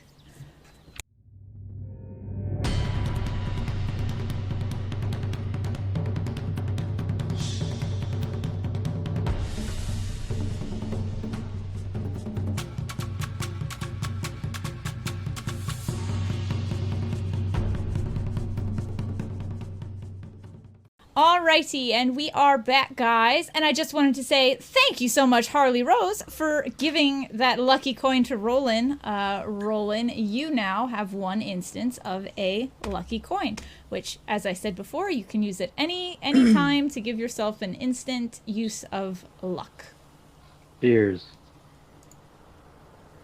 Alright, so that's 1 lucky coin for Ardath and 1 lucky coin for Roland so far. Alright. So Roland, as you step out of the wood line and approach the house, you hear kind of this keening whistle, and Eldrin, you can see the guy over here kind of snap around and look, like trying to see what's up. You can hear some motion from the other side of the building, and you kind of hear somebody go, what is it? What? And you hear the young woman's voice kind of pipe up. Oh yeah, that's the alarm. Something on the other side of on the house, and you can hear some people moving. I just instantly start motioning Roland back. Yeah, and Roland, of course, you instantly hear that same stuff as well. If I can, I'm going to try and duck back into the woods. Yeah, absolutely. You can go ahead and do that. Are you guys going to make a hasty retreat, or are you going to linger? I'm probably going to pull back about 10 feet and then try to reacquire some stealth here. Okay. I do have Mask of the Wild, which lets me hide even lightly obscured, so I can hide pretty well in these particular scenarios. Yeah, that's fine. Roland, go ahead and give me a stealth for as you get beside Roland, because we're gonna start initiative here since crushed it. Very nice. Where was that before? All right, so Eldrin and Roland, you guys are stealthing back into the woods. We will go ahead and roll into initiative, just because if you're not going too far, there is a possibility something could happen. So you guys are if you move 10 feet in from where you are currently, sorry, let me just roll this into their thing here. You will be 20 feet from the wood line. Yeah, that's fair. All right, so Eldrin, what would you like to do?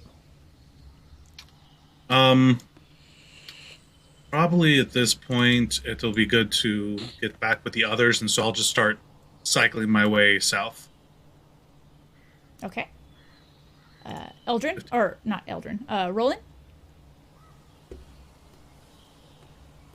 Yeah, I'm gonna follow him. Alrighty, go ahead and take your movement.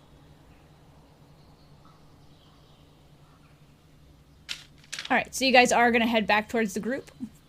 Actually, I want to stop here and I want to observe what they do, like what their response is. Like, do they instantly fan out into the woods looking for people, or do they just circle the hut? That's what I'm trying to look for, is their responsiveness and how they act. Oh, gotcha. Yeah, so let's see. 5, 10, 15.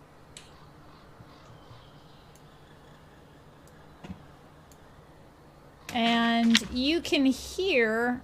I will need you both to give me. You can both go ahead and do it now. I won't charge you anything for it. Perception rolls, because you are kind of back into the woods.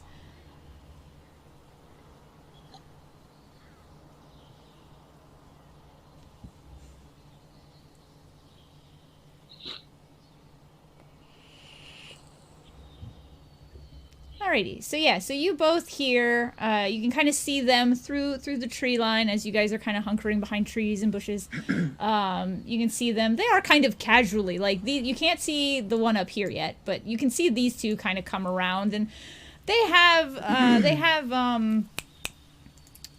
like sword. They each have like a sword out, like they're at the ready, but you know they don't know what's up yet. I mean, that's very obvious. So they're just kind of carefully. They have it out just in case, but they have a very casual mannerism still as they're coming around. You also hear a door open as well.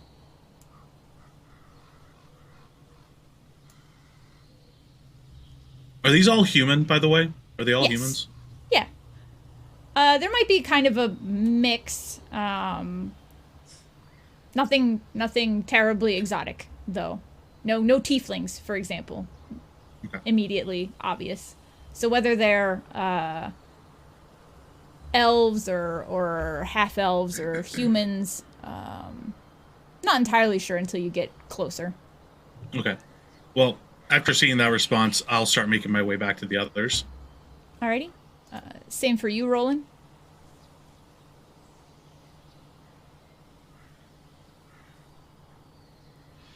Sorry, are you muted? Oh yeah, he is muted. Yeah. Yep, I'm following. Okay. All right. So you guys make your way back to the group without any issue. We cause small ruckus, but we're not seen. I do not think. What was going on up there? There are multiple people up there. I think the count was 8 people I saw. They've constructed a small lodge and watchtowers around the crag. One of them ensorcelled a building we were trying to peek into. Well, what did they say about our friends? We did not talk to them. We didn't get that far. So they have some kind of operation on the go. I'm acting under the assumption that they are the ones who attacked Poff and the others. I could be wrong, but their vicinity tells me that this is perhaps who is responsible. So it was just a bunch of armed men. Aye, they were well equipped for weaponry, but their armor left much to the imagination. Right. They had 3 watchtowers. All of them, I believe, were manned. And pointy swords. So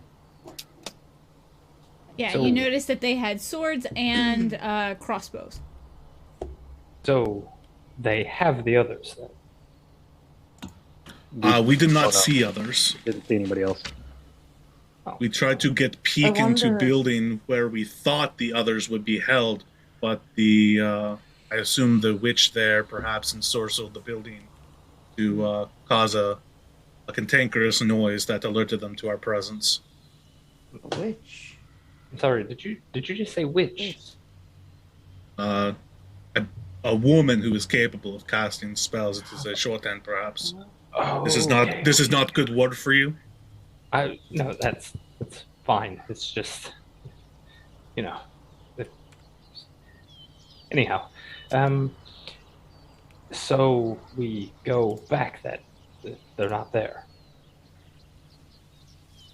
Not saying that either. They could be. We didn't get a good look at really much other than the exterior of the people that were outside. Like we weren't really able to see in any of those buildings. We didn't see much. We didn't get a lot of information. There is now mine shaft into the crag. It was not there last time we were here. Never been a mine there. So I believe it leaves us with two options, that either we present ourselves and ask questions, but make ourselves vulnerable, or we go with presumption that they are the ones who attack often. Exercise justice. And steal things. I'm up for that too. Steal some more socks. So, Well, I think it's worth checking out.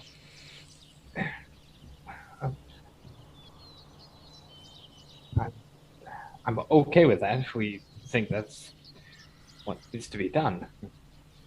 I don't know that we want to escalate anything.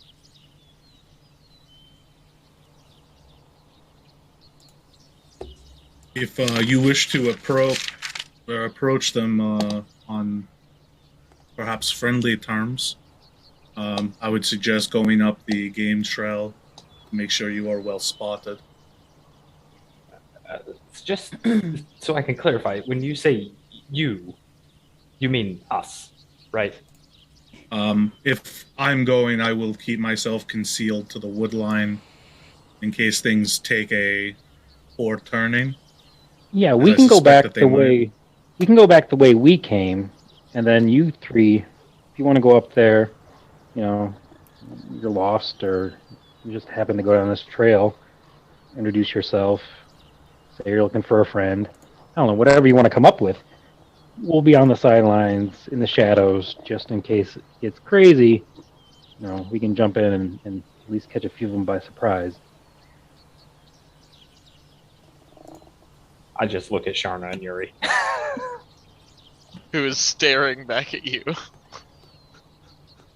Well, I think it might be worth going to them and pretending we didn't know the wiser. We're looking for the hunting party that got lost, and then we have backup in the trees if anything goes awry. It will give us good opportunity to know their intentions because if we all go, our party is increased, our might is shown. But I am curious how they act to those who seem vulnerable on the road. If they are unkind and they are vicious, this will tell us who they are truly in their hearts. I have to admit it sounds incredibly less appealing when you put it that way. But Sharna will be there. I'm sure we'll be fine. I hope. We will be close at hand. It sounds like we're bait. Yes. This would not be an inaccurate representation of your situation once you get there. But look at it this way. There's 3 of you as bait. And you're only bait if you can't defend yourself. So I'm not bait. I don't know about you. Right? No, I mean, come on. We're both. You're not bait either. You're not bait either. Look at you. You're right strong. They don't call me the Mystic Minstrel for nothing. No, you're gonna beat them up with your songs. No, sing a nasty song. Why do you have to say it like that? That just. All I right. thought I'm supporting you. It doesn't sound supportive when you word it like that. I'm going to beat them up with my songs. It's not. That's not even how it works. How about? Well, let's rephrase it then. You're gonna pulverize them with your tunes. How would you like that one? Okay. It's a work in progress. It's a work in progress. Yeah, we'll figure it out later. All right. You're a lyrical ninja. Yeah. Hey. I believe you can workshop this at later time. Yeah, probably. Yeah, right. Good point. Good. All right. Let's go. All right. All right. We will cover from trees.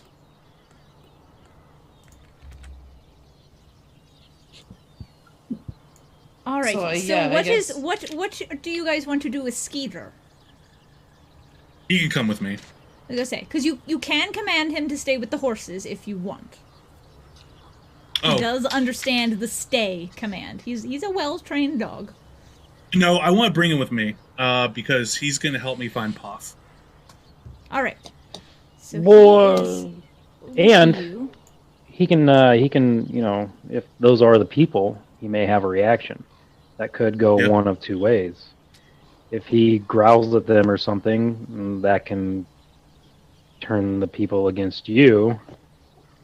Or, it could go the opposite way.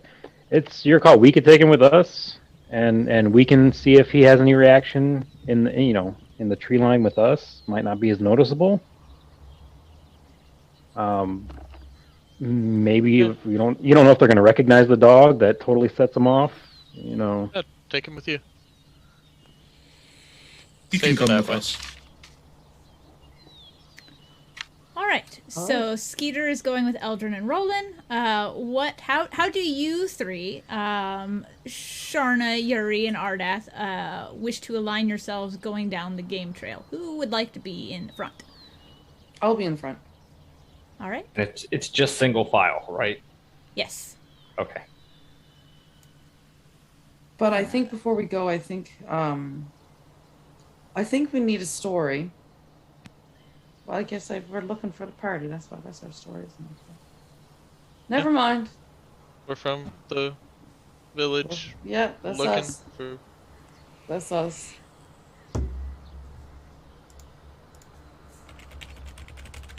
Remembering. It's always easier when you just don't lie. You know? Exactly. Less fun, but easier.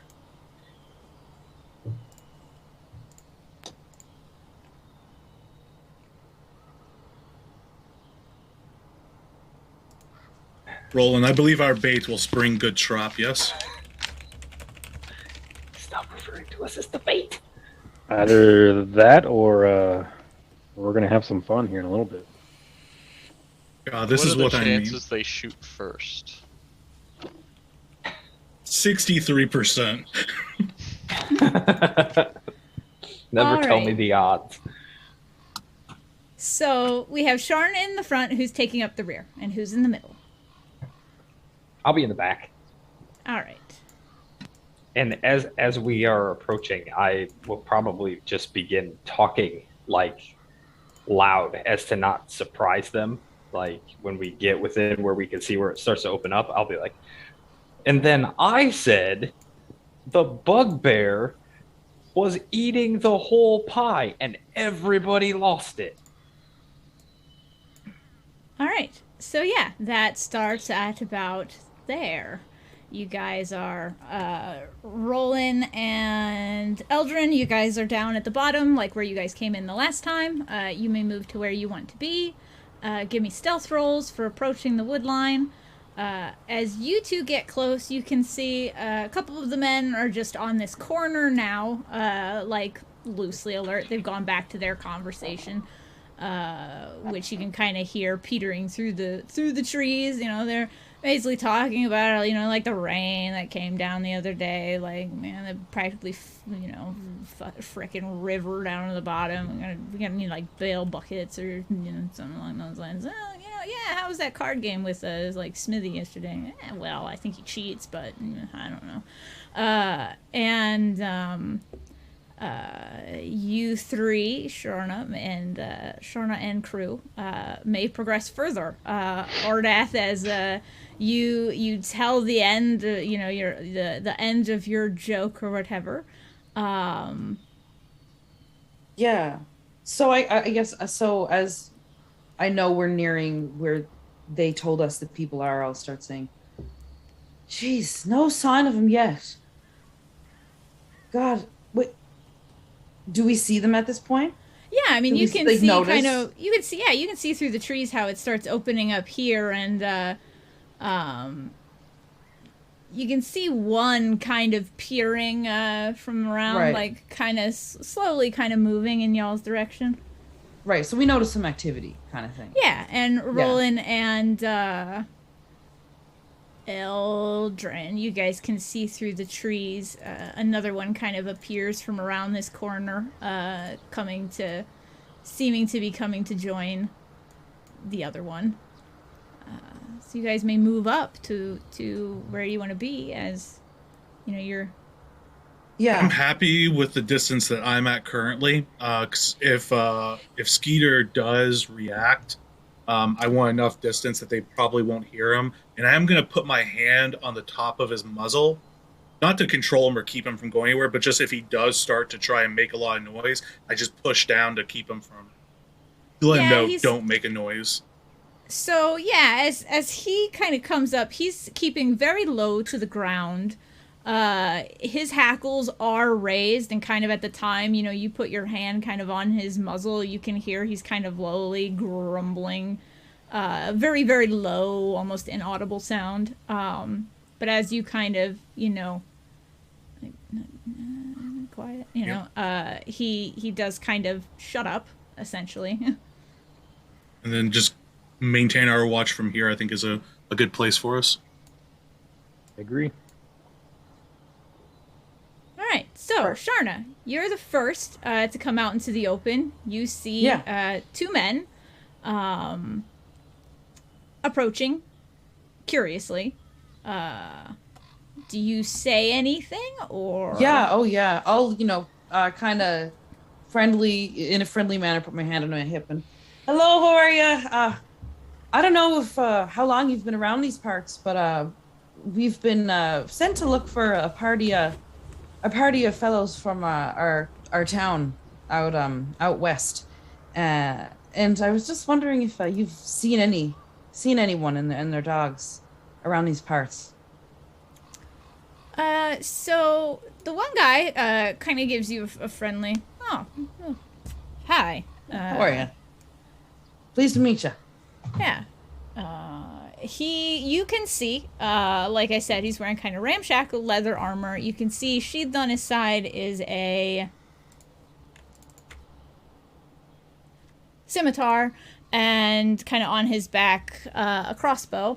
And he's got kind of long, tousled, kind of blonde hair. The other one's kind of got a short head of black hair as he comes up behind him, and they seem perfectly friendly as they come up. He gives you a wave and says, hi. Well, you know, sorry to hear about your friends. We're from Woodhurst. We haven't seen anybody, though. Like, haven't seen any dogs or strangers. Had like a rabbit or something trip our alarm spell earlier, but other than that, nothing particularly interesting has passed through here lately. Insight check. All right, go for it.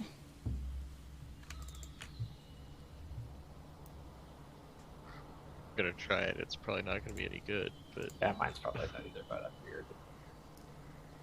It's good. Crushed it. Yes. I mean, I'll join the train, but I doubt I'll do as good as you guys. Rip. It's still perfectly fine. All three of you just get this feeling like, this guy's maybe a little too friendly. Right. So how long did you say you've been around here? Oh, he kind of looks back at the other one. Well, we work on rotations.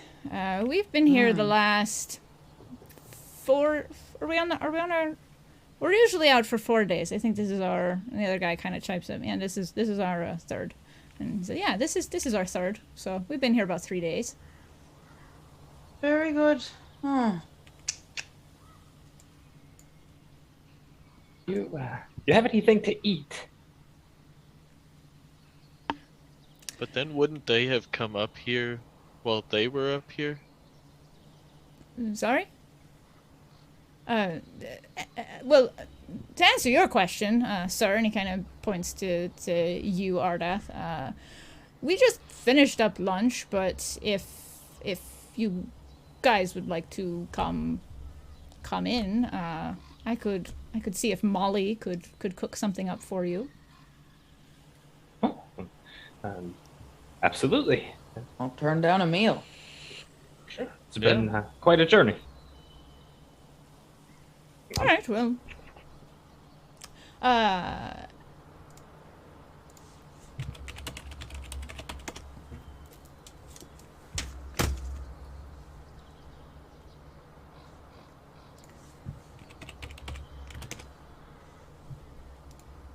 loading. Those are all weird. The blonde man introduces himself as Halor. He says, well met. I am Halor, and this is Brill. He points to the man behind him. And he kind of starts to walk you guys towards this wooden cabin. And from, your vantage point, you guys can see this is like a rough lean-to, kind of has like some barrels, a couple stools, a lantern, nothing too much. And it sits like kind of right beside what looks like a mining entrance. Right. And they start to walk over in this direction. And as they do, he kind of points to these two and says, that's Ian and Teth over there. Teth's not the friendliest of folks, but pay his nasty attitude no mind.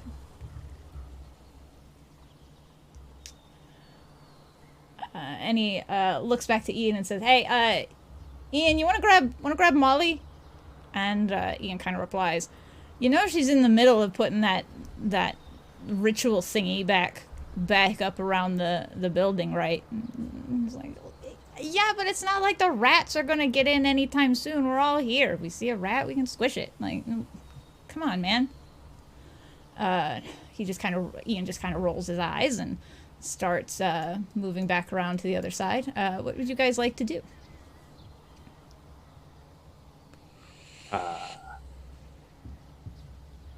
These guys are at the front, but I'm gonna follow those guys. So I guess we've taken notice of the little the cave entrance. Yeah, Sharna, you can see it peeking kind of around that crag. Yeah. Right. Now I'm just wondering. I wonder if they could have gotten lost before you had to switch over your crew. Do you mind if we took a peek in the mines? Well, I mean, certainly you're welcome to look if you want, but there's nobody ever not here. We don't switch off until the replacements come in, so we would know if people came through here. And he kind of stops, moving towards the house.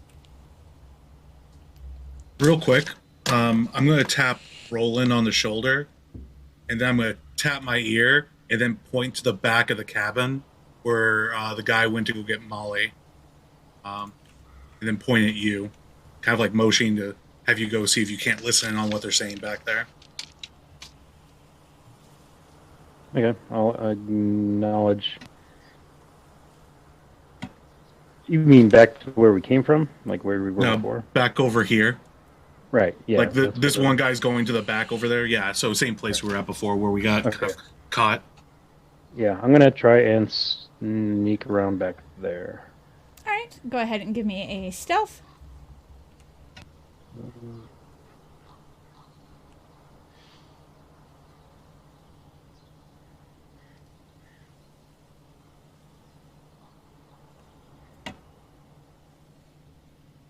Ooh, you do have that lucky coin. Oh. You do have a lucky coin. I do. Good time to use it. And you really can't do worse than a natural one. Right. I'm going to cash in that lucky coin, so just go again. All right. Hear that, Harley Rose? Your lucky coin has already become very needed. You're a lifesaver, doll. You're a lifesaver. Oh, 18. much better. Wow. That is much better. Yeah. Good job, man. That'll do.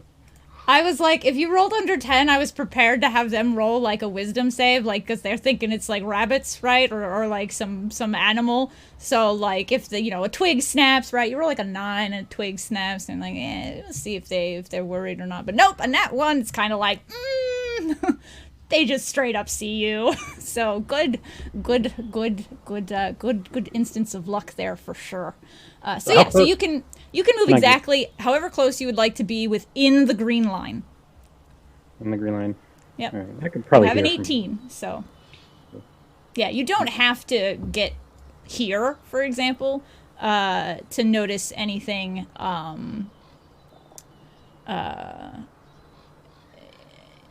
Anything that has a perception check of less than 15, you can see just fine from where you are, without needing to roll. So.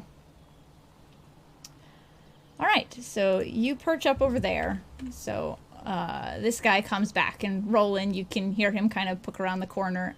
When you get over there, you can see the woman is kind of down on the ground. She's got a paper in her hand, and she's kind of making some sigils in the air. You can see them shine once or twice, and she just kind of keeps kind of moving down the building, and another one kind of floats in the air, and she keeps going. And the man kind of comes around the corner and says, Molly, we got company. Halar would like you to, I don't know, whip up a snack for him. So I want to do that now. And she kind of looks up at him, and stands up with almost this kind of exasperated, like, I am trying to do something, like, I am trying to fix the thing. And he's like, the guy just shrugs and says, look, got guests, so, cook. And she, Roland, go ahead and give me an insight check as she stuffs the paper back in her book. She doesn't look thrilled. She actually looks a little bit upset at the idea of cooking. Like, you can see a mixture of kind of apprehension and definitely seems like she is not inclined to want to prepare whatever it is they want her to prepare. As she kind of stands up and begins to make her way, moving around and heading up towards the front of the building with him behind her. This guy also starts to follow because he was just kind of leaning against the back wall, just watching her, right, in case a wolf come and got her. So they all begin making their way back around the building. Anything you would like to do, Roland? I will attempt to go back to where I was. All right. I will let you keep your 18, so you may move back to where you were. Groovy. And I'll as come they make back. their way forward. And I'll let Elder know that not much to report. They told her to make some food, and she was annoyed. She was doing something. She was in the middle of something that she thought was important. But other than that, shame. I was hoping they might reveal more. So they're making their way. So all that is going on. Meanwhile, stuff's happening with you three. So yeah. So Ardath has answered Sharna on the, you can if you want, but I assure you, like, there's always somebody here. We would have seen someone if someone came through here. And then he just kind of stops, and he's waiting. So, well, if you don't mind, and I'll just start, like, slowly, like the polite, like, creeping and, like, looking at them to see if they do anything. Just, like, I'm not putting, like, I'm just being very friendly about it. Sure, you can go ahead and move. Just 5 feet. Just creep 5 feet towards. Yeah. Brill kind of moves out of the way for you. Okay. Great. No offense, I will do that. I'm gonna have whatever they're kind enough to provide. And I rub my tummy. Great. Well, it might not be good to do it alone, so I'll let you go eat, and I'll take a peek around and see what. When you come back, we'll all go in together. How about that? Oh, well, would you like a tour? You know, if you guys are particularly interested, you said you're from a settlement near here, you said? Yes, not far in the west. Oh, well, we haven't really explored anywhere beyond there, you know. We all, we came and settled Woodhurst after the, do you guys come from Arken as well, or have you always been there? Myself, no. I was a member of the lodge, and I've just been trying to help people who I can after everything, all the madness happened. See, helping hands around, whatever I can do. But I don't know. The rest of my party has a different story. That's like our, you know, that's like our headman, you know, man who leads us in Woodhurst. He helped bring everybody out of Arken also. So we came out here and settled. Seemed like a nice little quiet place to do so. But anyway, I'm sorry, what is your name? I'm not sure. If you gave it, I apologize. I'm terrible with names. No, I didn't give my name. My name is Sharna. Nice to meet you. Nice to meet you as well. And he kind of looks expectantly at Ardath and Yuri. Hi, I'm Ardath. Ardath Vaxus. Pleasure to meet you. Indeed. I'm Yuri. He doesn't speak much.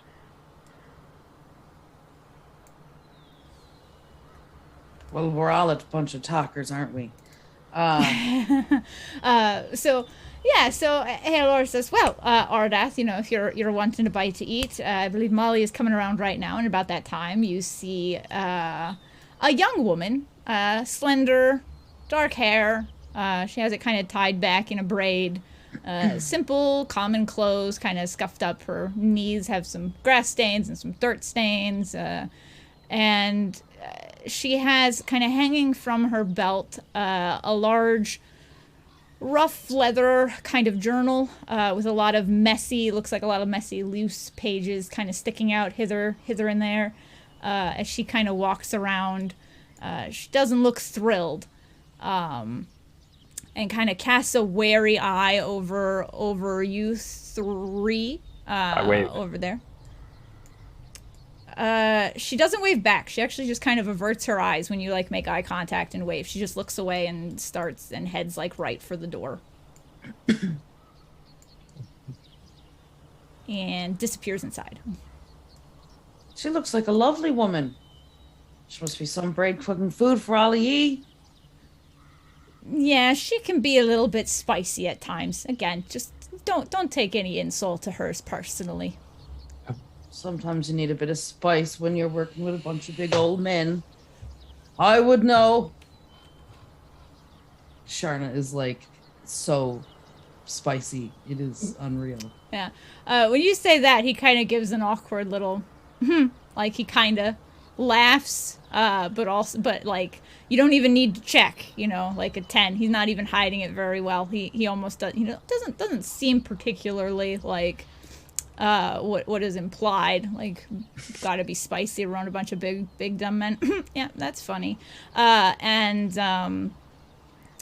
He just says, yeah, well, Molly's gonna start cooking, so if you guys want to come take a leg off, you know, rest your feet. I don't know how far your colony is, but if it's a journey, more than happy. We got a fire going in there, so you can warm up. I know it's a bit chilly. In there. And I will point where she went. Yeah, that's where that's our mess, essentially. Oh, fantastic. I was just going to ask if Perhaps she needed some assistance. I know my way around the kitchen quite well, actually. I mean, you can help her if she lets you. Oh, I think I will go and try to do so.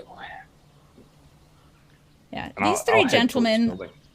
over here, you know two of them have been introduced to you as Ian and Teth. You don't know the name of the one who's come around from the back. Brill and Halor kind of park it up here. They're making, they're not standing in the intimidatingly per se. They're just standing kind of casually, but with purpose. I don't really pay them any attention. If they let me just walk in, I will just walk in. Yep, they do. Okay. Well, so Ian, Tef, who's your friends? We haven't met you yet. Nice to meet you. I'm Sharna. Oh, that's Ridgaff. I think I need to name these things.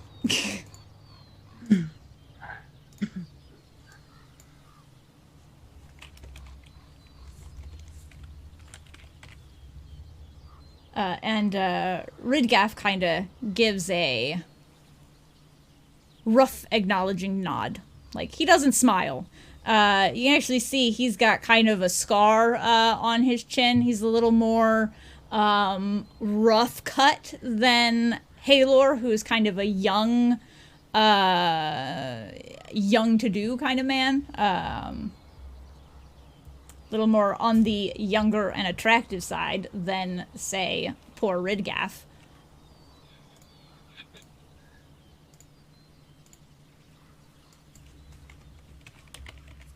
So, Ardath, you head on inside, correct? You open the door and you go on in? Yeah. Right. When you enter in, you can see kind of a central fireplace that kind of goes, the smoke rising up into a chimney.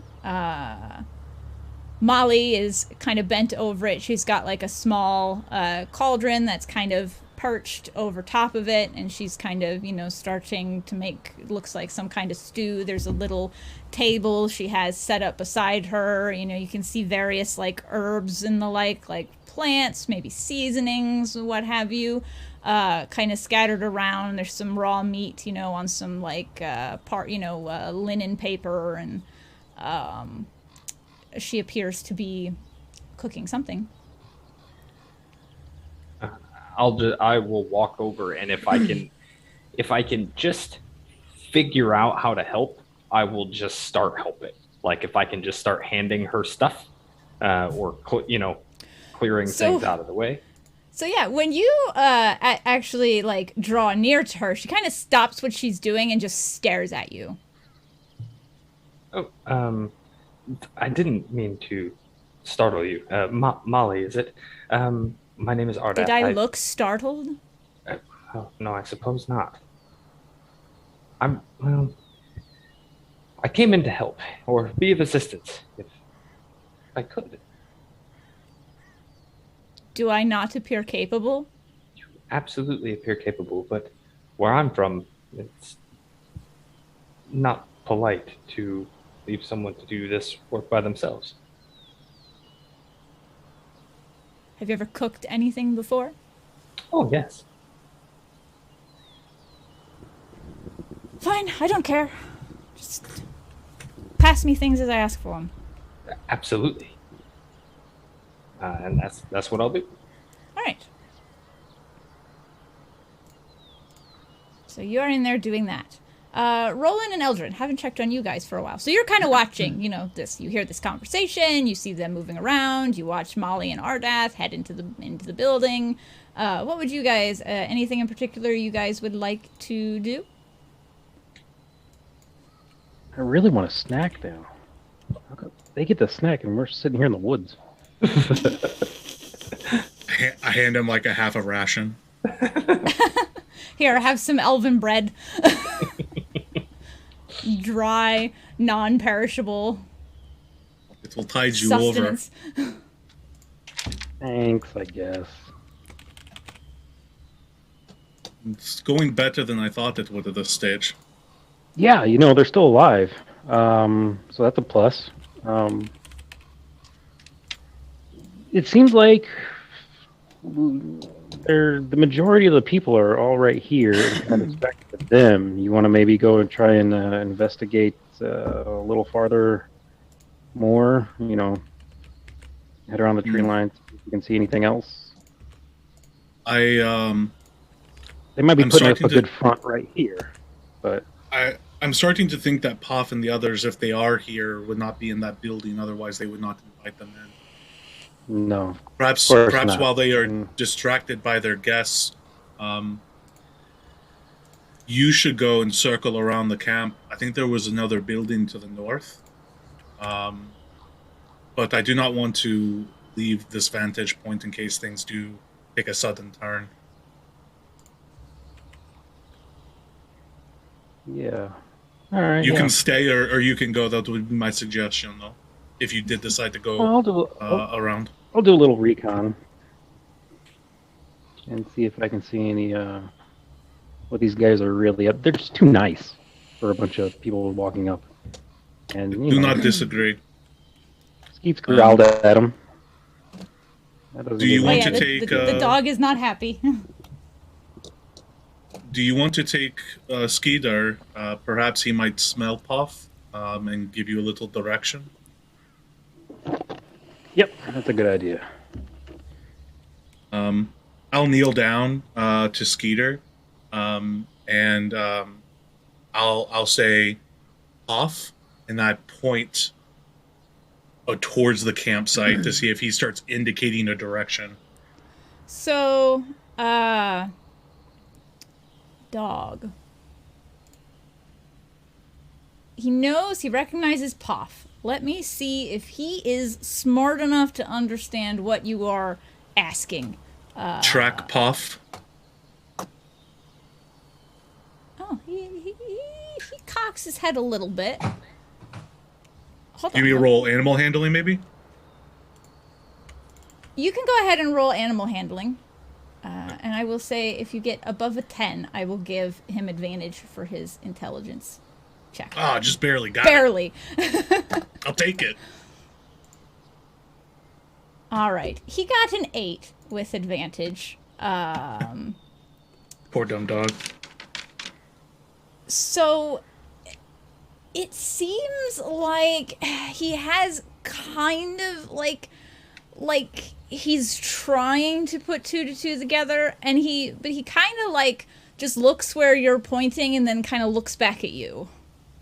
I think I should keep Skeeter. You should perhaps go without him. I don't think he's going to be able to get much without me there directing him more effectively.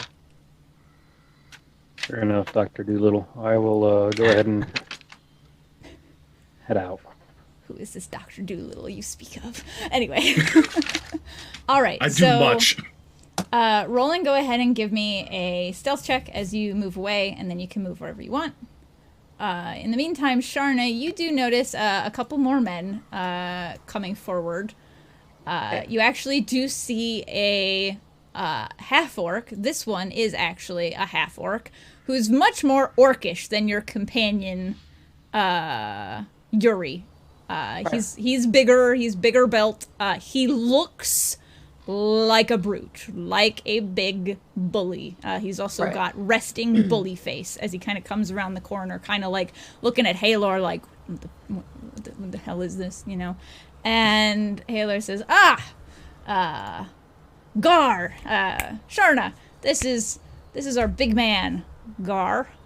Big man. Gar, be nice. They're friendly. There's no need to intimidate every, stranger. And so that one is introduced to you all as Garth. And the other one comes around as well. And he says, that is Seldit.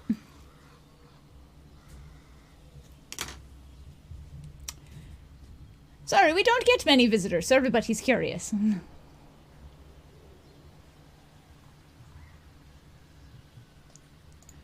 That's fine.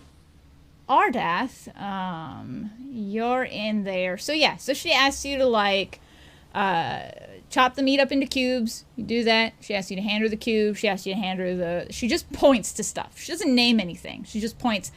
Give me that. Give me that. Give me that. Give me that.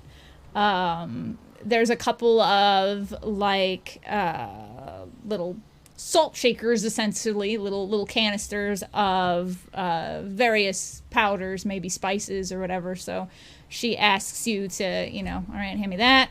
And she dips some in, hand me that, dips some in. You just Yep, go with it. I am doing exactly what she asks to the best of my ability. All right.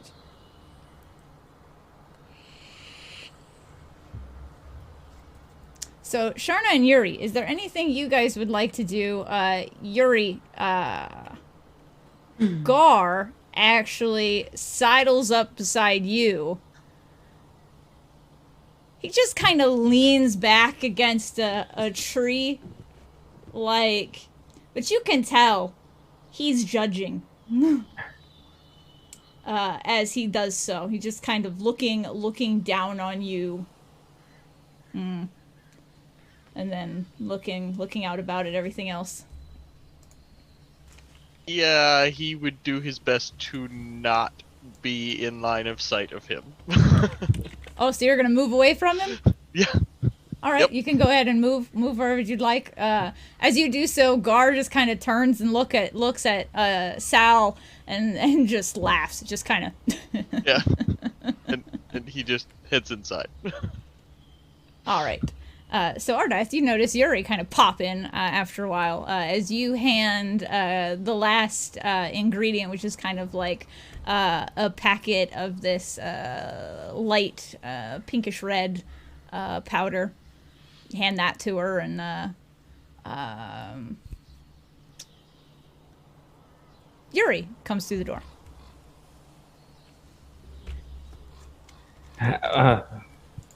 Hey, Yuri, I think we're just about done here.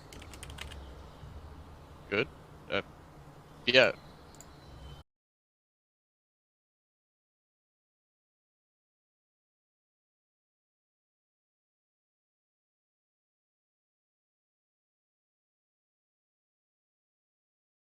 Good, I don't even know where you went, Roland. It's all the way at the top.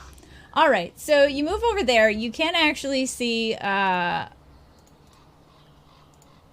individual come into view. Another couple individuals come into view over here. They're kind of loitering together by this tower, kind of, you know, just chattering up to the man above.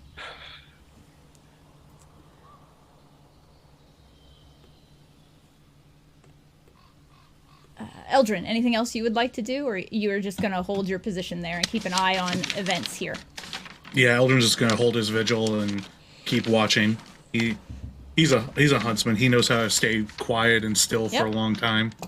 So Sharna, anything else from you, or are you just gonna keep to your spot and wait for Yuri and Ardath to finish eating? Yeah, well, I'm just gonna stick around and like chill by, relax by where I am, essentially by the cave. All right. Halar kind of pipes up. You sure you don't want anything to eat? Oh no, I'm good. If I want something, I prefer to live off the land myself. Oh, fair enough. What I'm used to. I mean, like I said, if you wanted to look down into the mine, there's nobody down there right now, so you're more than welcome to. Of course, I'd love to, but my friends have certain skills that I don't. So what skills do you need to take a look around? I don't know. Jeez, they have better eyesight than me sometimes. They're young. I'm old. Well, that's fair enough. We can't always help what eyes we were born with. That's it. All right, so Ardath and Yuri. Eldrin, you watch as these two kind of position themselves there to lean against the lean against the wall. All these guys are just kind of remaining pretty gosh darn casual. I would actually like to make an insight check if I could. I know they're acting very casual, but I'm curious if they are setting themselves up like in an ambush formation to kind of surround and actually do something. If they're just waiting for some sort of trigger. You can absolutely roll an insight to kind of analyze like everybody. Very nice. I will say, right off the bat, you could say it's kind of strange that they're all just hanging out. Like, these two came over from another place and are just chilling. Like, nobody's contributing to the conversation much except for Halor. And Gar in particular almost seems like he's waiting. Like, there are you can see several individuals who seem to have, like, they're waiting. Can I tell if they are...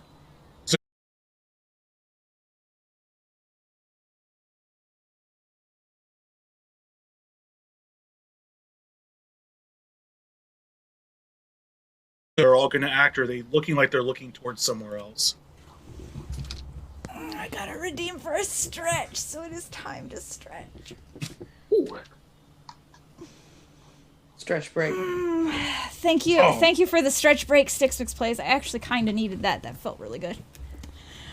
All right. So they're not really looking at anyone in particular. I would say most of them do turn and they're kind of looking at Hal. He's the one doing most of the speaking. Otherwise, you see them kind of casting glances among each other. Okay. Like, all right. Well, if I have a kind of a good read of them at this stage, and I mean, it's suspicious. It's suspicious. Yeah.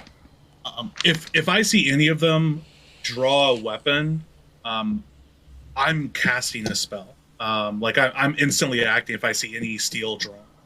All right. Yeah, you can essentially like hold an action for a surprise. Yeah. Absolutely. Yeah. All right. So inside the house, Molly finishes up her meal. She kind of distributes it, and she just looks at you two. Is it just you two? It would appear that way. Yes. Okay. And she goes and she collects like 2 wooden bowls.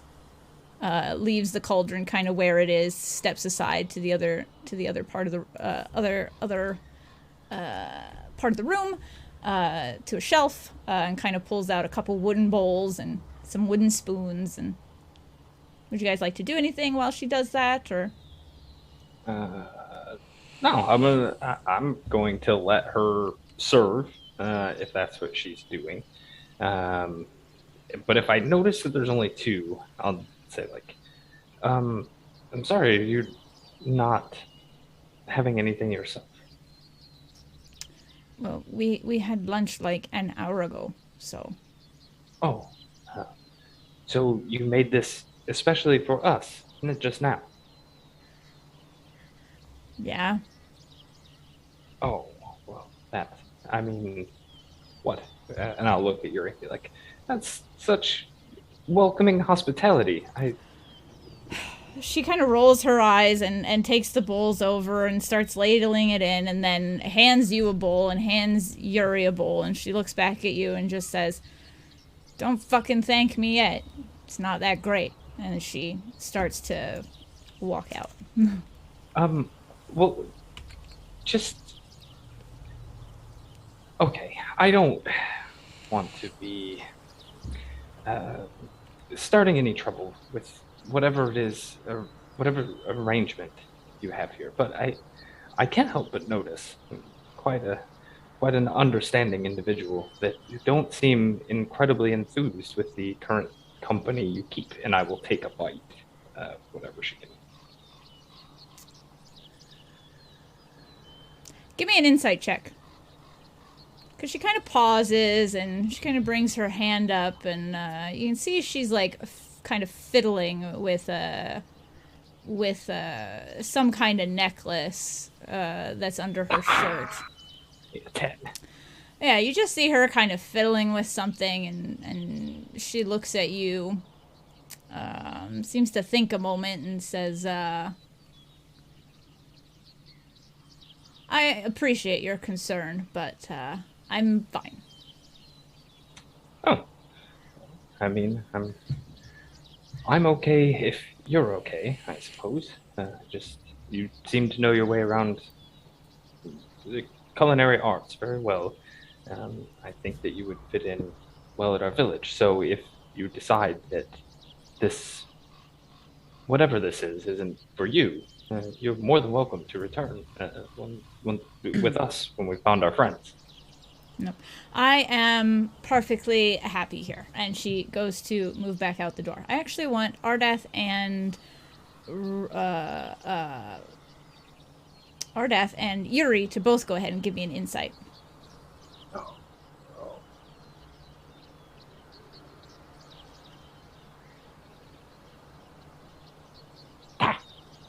Yuri. Good job, Yuri. Yuri, you can tell she's definitely not happy where she is as she goes to leave. And you can tell, like, the woman seems actually like she's putting on this kind of aggressive, you know, just, I don't like you, this is a bother, you know, she's putting that on, but there definitely seems to be an edge of apprehension around her.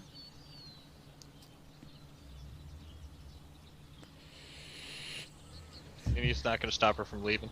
Yeah, so Sharna and Eldrin, you guys see her pop out the door a moment later. And she walks past Halor and says, if I'm done now, I'll get back to doing what I was doing before. He just kind of shrugs and says, okay. I will eat as fast as I fucking can. Alrighty. Like, just... Yeah. I mean, but I'll eat all of it, but as fast as I can possibly choke down this hot stew. Alrighty. Yuri? I mean, he's not rushing. He doesn't... Yeah, so... Okay.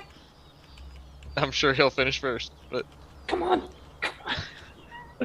Alrighty. Eat. Roland, what would you like to be doing up where you are? Can I tell what this building is that I'm next to? Or what does it look like? It definitely looks like a shed of some kind. There's no doors on the back, but it's very narrow, longer than it is narrow. Doesn't have a chimney or anything like that. There's no windows. I'm gonna keep going around and see if I can listen in on these guys I see grouped together. Maybe they're chatting each other up and. Alrighty. See what building it is that they're all gathered around. So they're currently, you can see that they're standing around a tower, like a tower outpost. So one guy's up at the top, and the three are down on the ground. Okay, so maybe I won't do that.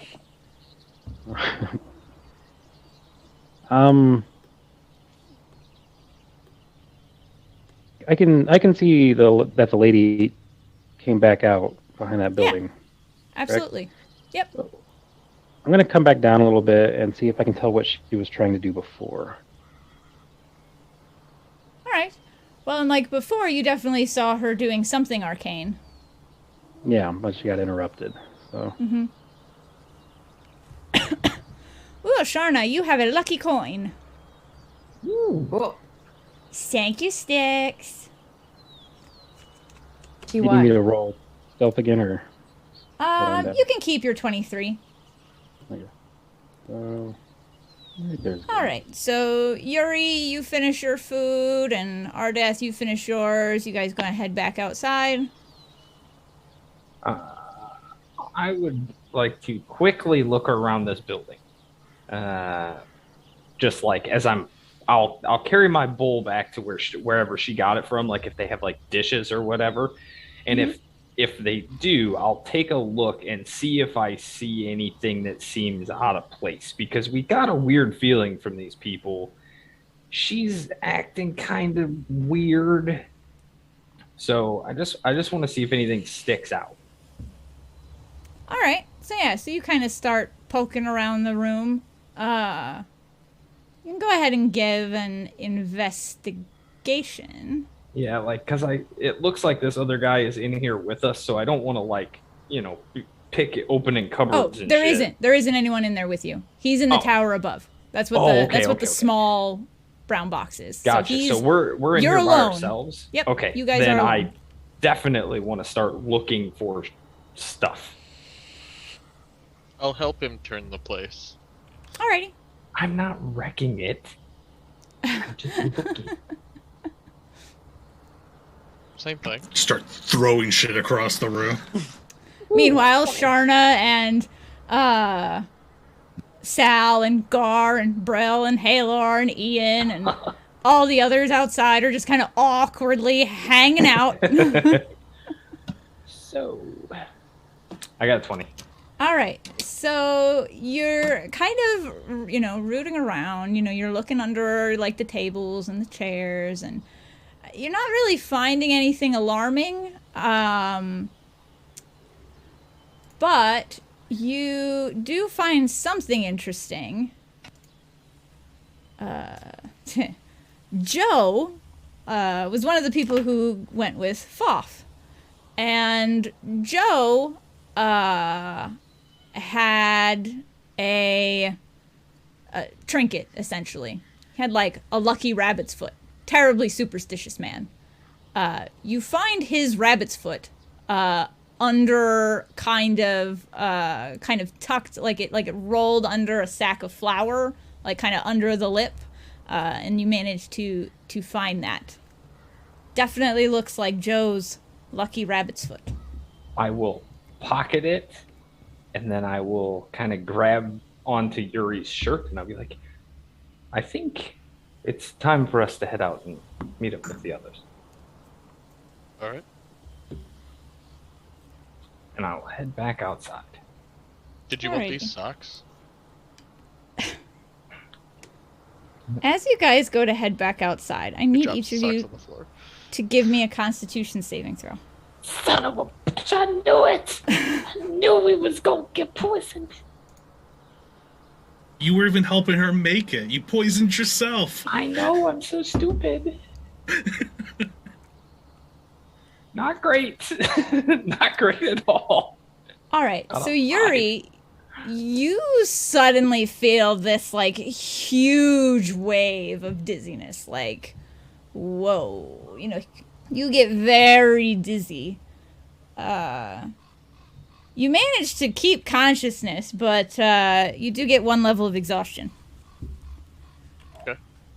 Ardas, the room suddenly swims, and you are out like a light.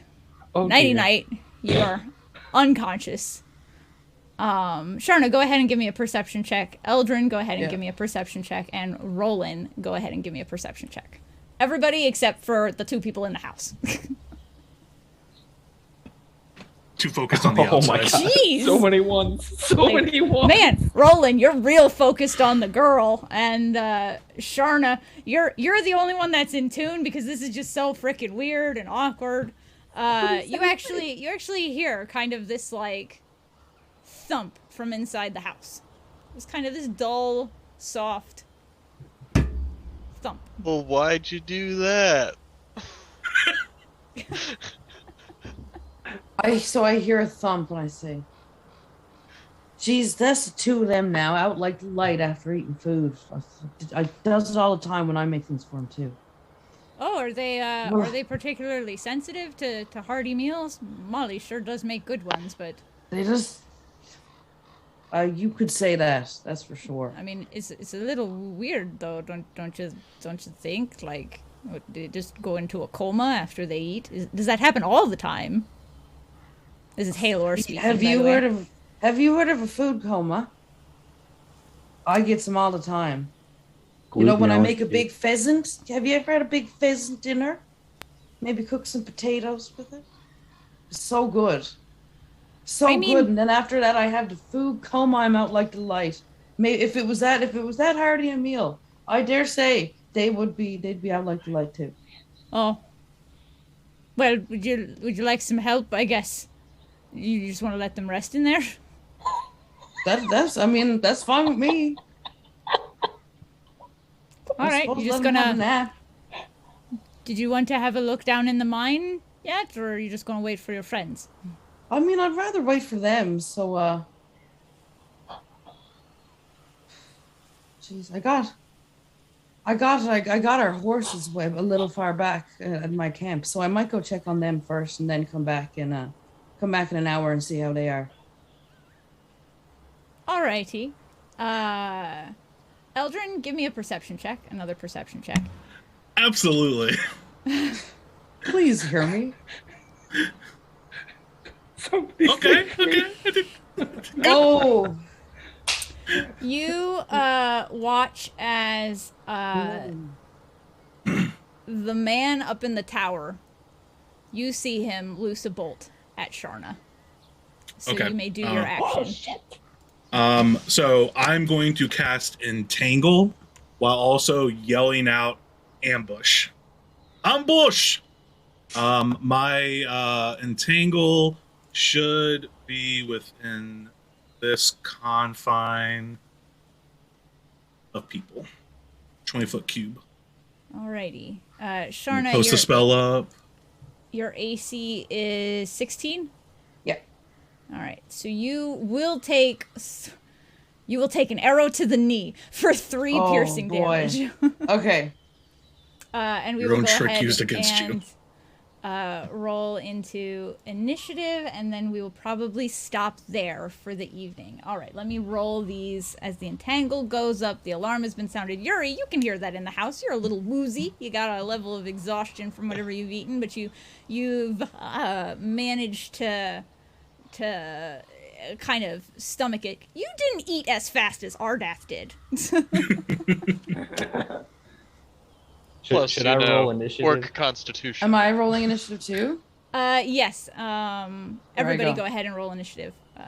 I'm unconscious. Not for long. I lay there. I slap him until he awakes. His action is to snore. Don't do that.